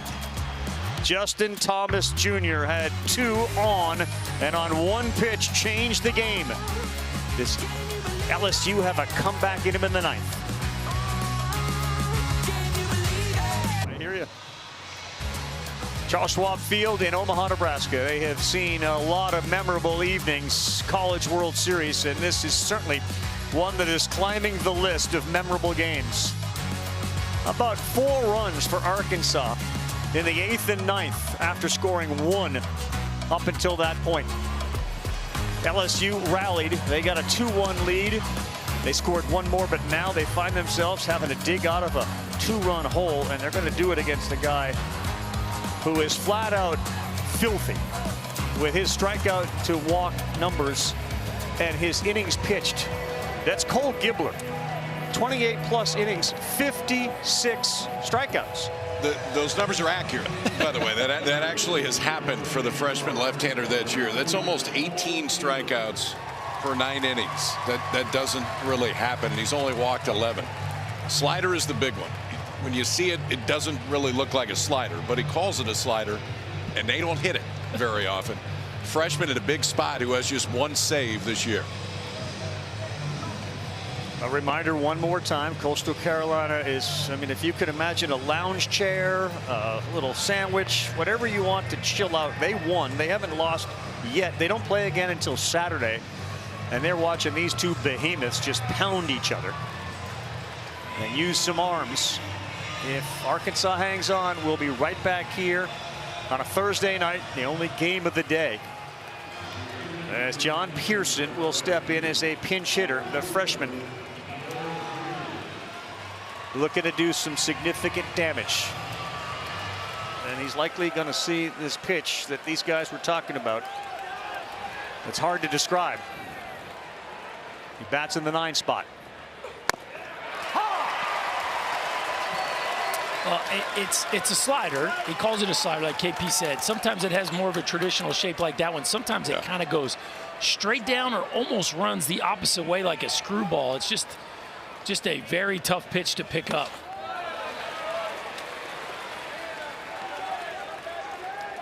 One ball, 1 strike. So it's been Gackle and then Gibbler with a whole bunch of arms still available should there be a game tomorrow night out of that pen.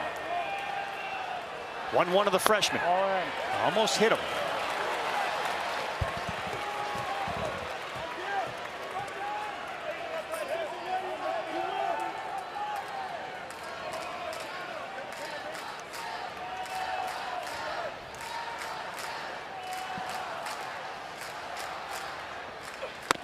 Nope, 3 balls and a strike. Pretty big spot right here for a freshman, KP. This is not something that you necessarily can prepare yourself for. You got to get in there and lock in 1 pitch at a time. A little wobbly here to start. Big pitch. Yes, on the inside corner to go 3-2. Gibbler came to Arkansas with a stated goal of not only learning from Hobbs and wanting to be as good as Hagen Smith, he said he wanted to be better than Hagen Smith. Of course, the great left-hander. He comes back and goes with the strikeout of Pearson. And that gets lost a little bit with Gibbler. There's some giddy up too, and there's some ride. But it's 92, 93, and those last 2 we saw it. Couldn't find a slider consistently. 3-1 count goes heater to strike out Pearson and start the 9th. That might slow the heartbeat down a little bit. Big time comeback right there in that count. So much of being a reliever, especially as a freshman, earning the trust of the head coach and the pitching coach. Gibbler has done that. Top of the order, Curiel. Ball off. Outside. So you're going to have to deal with Curiel and Fry, the 1-2 hitters for LSU. Last 3 plate appearances, Curiel has struck out. He had a double to lead off the game.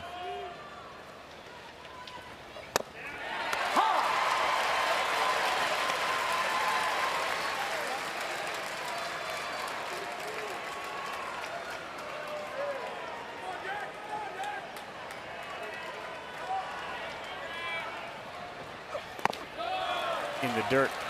always the conversation about the modern day hitter and the challenges they faced, and not necessarily the hitters from years back did. The idea that you faced Beidelschies and then you had to face Gackel, and now you go back to a lefty who throws another array of funky pitches.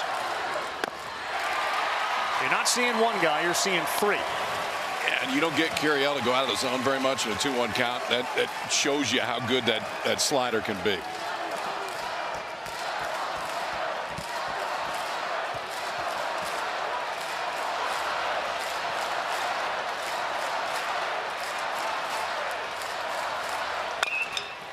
He rolls one over. Robinette's got it. Getting over there late. Throwing behind him, and it gets past Helfrich.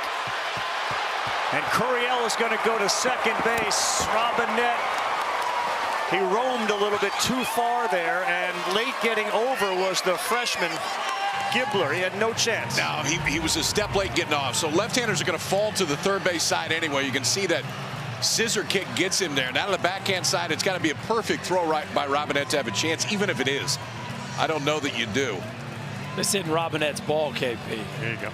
Well, but the minute he breaks, I mean, the minute he breaks, he's going to try to make the play. Right. It's just, again, a tough one, but with a left-handed hitter, you know your second baseman's in your back pocket.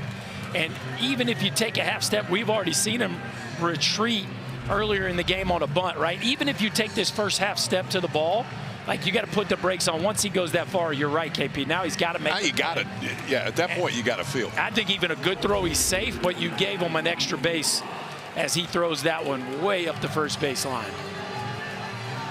Helfrich was backing up the throw, but it was so far off that it went by him. And now you bring up a dangerous hitter in Ethan Fry. First base open, down by 2.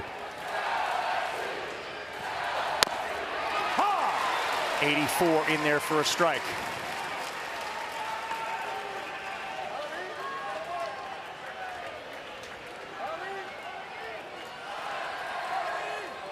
Fry had a ringing double in the 6th, and he scored a run.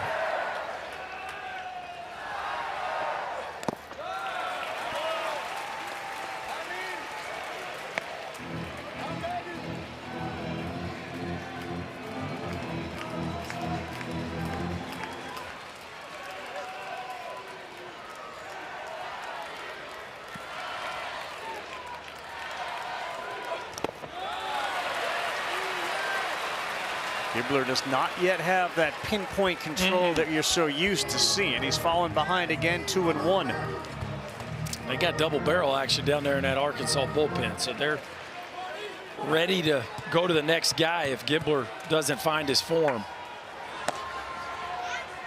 Fouch on the right. 2-1 to Fry. 3 balls and a strike, and it wasn't a competitive pitch.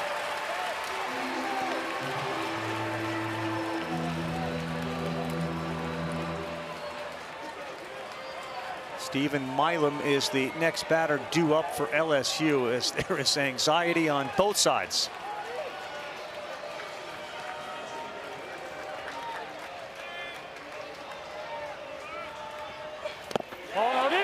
Did he go? No, and the walk will bring the winning run to the plate.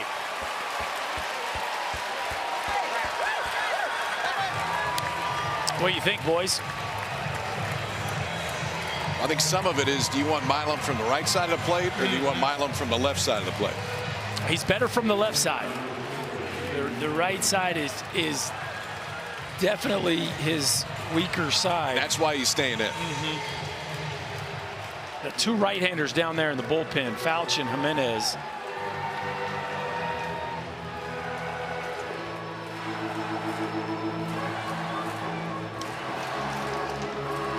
People ask all the time about closers. At the major league level, they've made this argument that you can find a closer. You guys on the bandwagon of the last 3 outs of any game at any level are the hardest 3 outs, and it does take a different breed. Yeah, especially the minute there's traffic in an environment I like agree this. with you, but that is kind of a modern day argument. Well, That is one modern-day argument I would disagree with.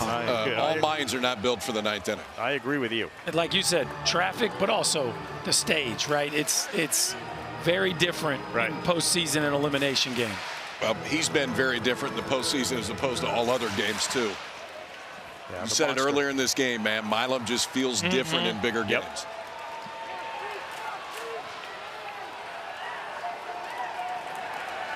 Well, it's all on the line here. If LSU can somehow come back and get a win, they'll move on to the College World Series Finals, trying to win their second in just a couple of years. Arkansas has not yet won a championship, and they need to force a game tomorrow night. It's loud in here, as you can see Gibler covering his ear to get the call on the pitch call. He lands one at 84 for a strike to get ahead of Milam. We talked about the splits. It's about 70 points difference facing lefties than righties. So Milam again, multiple hits in both of the College World Series games, and tonight just a hit by pitch and 0 for 3. Doesn't have that hit yet. This time he beats it into the ground. Aloy will go to third, and he gets the out. Did they have a chance to get 2? He went to third to get the lead runner, foregoed any chance of a double play. Yes, they had a chance to get 2. They're turning 2 on this ball, KP. Like, to me, this is a no-doubter. 6-4-3. I mean, look where Milam wasn't even at the runner's lane when Fahiva decides to throw this ball to third base. Look where he's at when he decides. He's not even in the picture. That one really surprises me. That ends the game.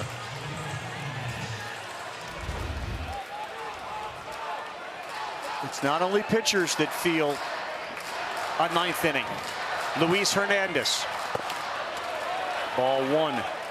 1 out away from forcing a winner-take-all game tomorrow night.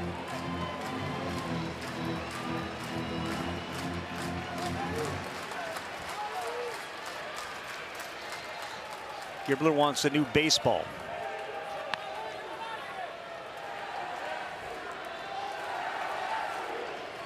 The freshman who has put up crazy numbers has gone from a freshman to a grown-up and thrown right into the fire here at Omaha. This ball is hooked to left field, and a bad read. It goes off of the left fielder's head, Davalan. Both runs are going to come in, and we are tied again. Oh my goodness, he slipped, and it looked like it went right off of his body, and we are tied at 5. Have you ever in your life? Oh my Lord.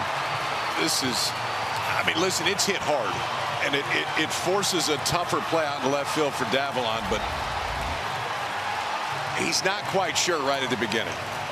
In the break, he's in, he's back, and then he spins his wheels right at the end, and then he's just trying to throw that glove up and make a play.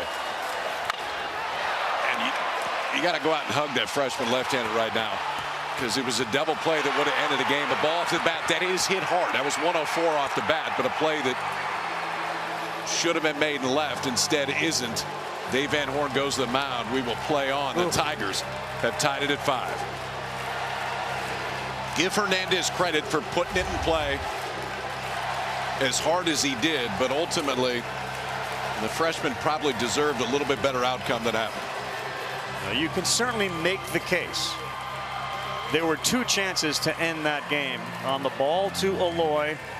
Seemed to have an option to get the double play, game over, and certainly there after he threw to third to get the force out, the ball clanks off of the shoulder, just missing the head of Davalan on a ball that was hooking away. You know, he was standing in the area in which the grass is a little slippery, and he clearly didn't get a good read on it nor a good jump. But boy, this is not a good feeling for Arkansas and their fans, given their history here in Omaha, to see a 2-run lead go away like that. No, I mean, you got what I think's a mental mistake by Fahiva, throwing the ball to third on what I think's a routine 6-4-3 double play. And then a physical error where Davalan misreads the ball. It's top spun. He breaks back. He comes in. Then he blows a tire, loses his eye level. The ball bounces off of him. And right now, it's pretty hard to breathe on the Arkansas side of things, because man, has this thing gotten away from him. It has, but it's still tied. Yes. I mean, now you got to get back in the dugout and start over in the 10th inning. If you're Arkansas, or if you're LSU, man, there's blood in the water, and you didn't necessarily think there was going to be right now. And well, you get the big boy stepping the plate here in a minute. Aiden Jimenez up. Wasn't sure if he was going to be hot today, but no Fouchier. They go to Jimenez, guy that's started a couple times this year, relieved for the most part, but it's a mid-90s fastball and a good slider. Let's see if they even let Jones hit here with first base open. Yeah. You feel certainly for. So this is the ground ball to Aloy. He just, for whatever reasons, decided to flip his hips and throw it to third. And then Davalan, he goes back, realizes this ball's top spun, then tries to come forward, loses his balance. And man, just 2 plays back to back that were missed opportunities to end this ball game. As crazy a baseball game as I've ever seen. I mean, just given the circumstances and the plays, you would think that Jared Jones would be walked here. First base open, his run doesn't matter. You got Pearson behind him from the left side. It would seem they like the righty-righty matchup better. Slider misses. And it may be one of those to where it's an all slider at bat. And if Jones wants to go after it and they're out of the zone, then so be it. But you better be careful and not hang it.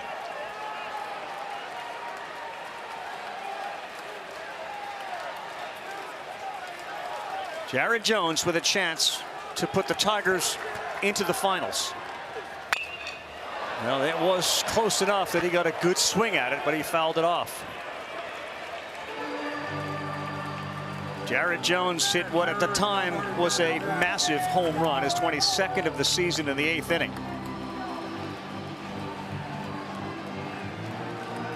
To tie this game up. And since then, both teams 2 runs each in the 9th. 3 errors for LSU, 1 for Arkansas. 1-1 to Jones.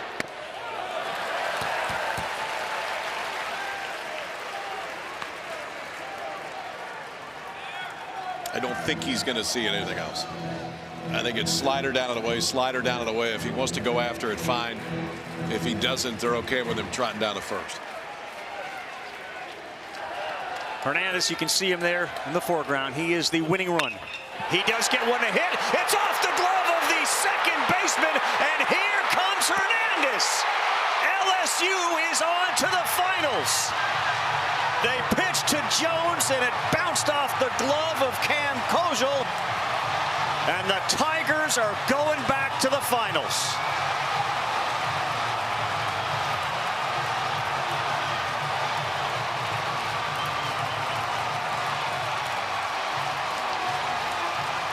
And the curse of Omaha strikes the Hogs again.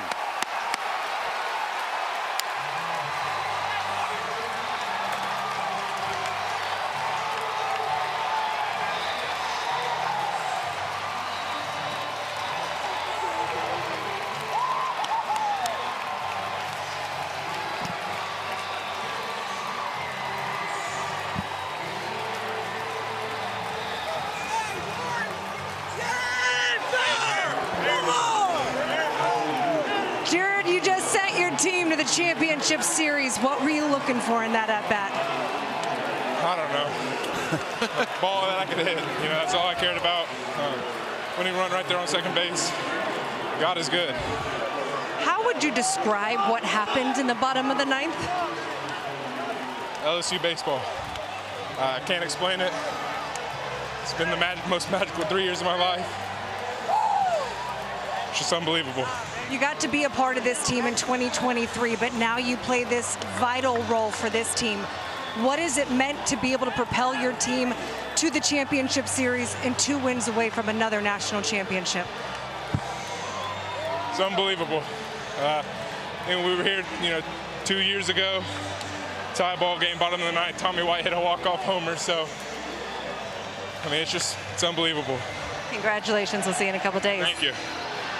All right, KB, thank you very much. The Arkansas players out there to console Davalan, who is devastated. And how about this one off the glove? Yeah, it's amazing if you go back and look at this inning, how many what-ifs there were.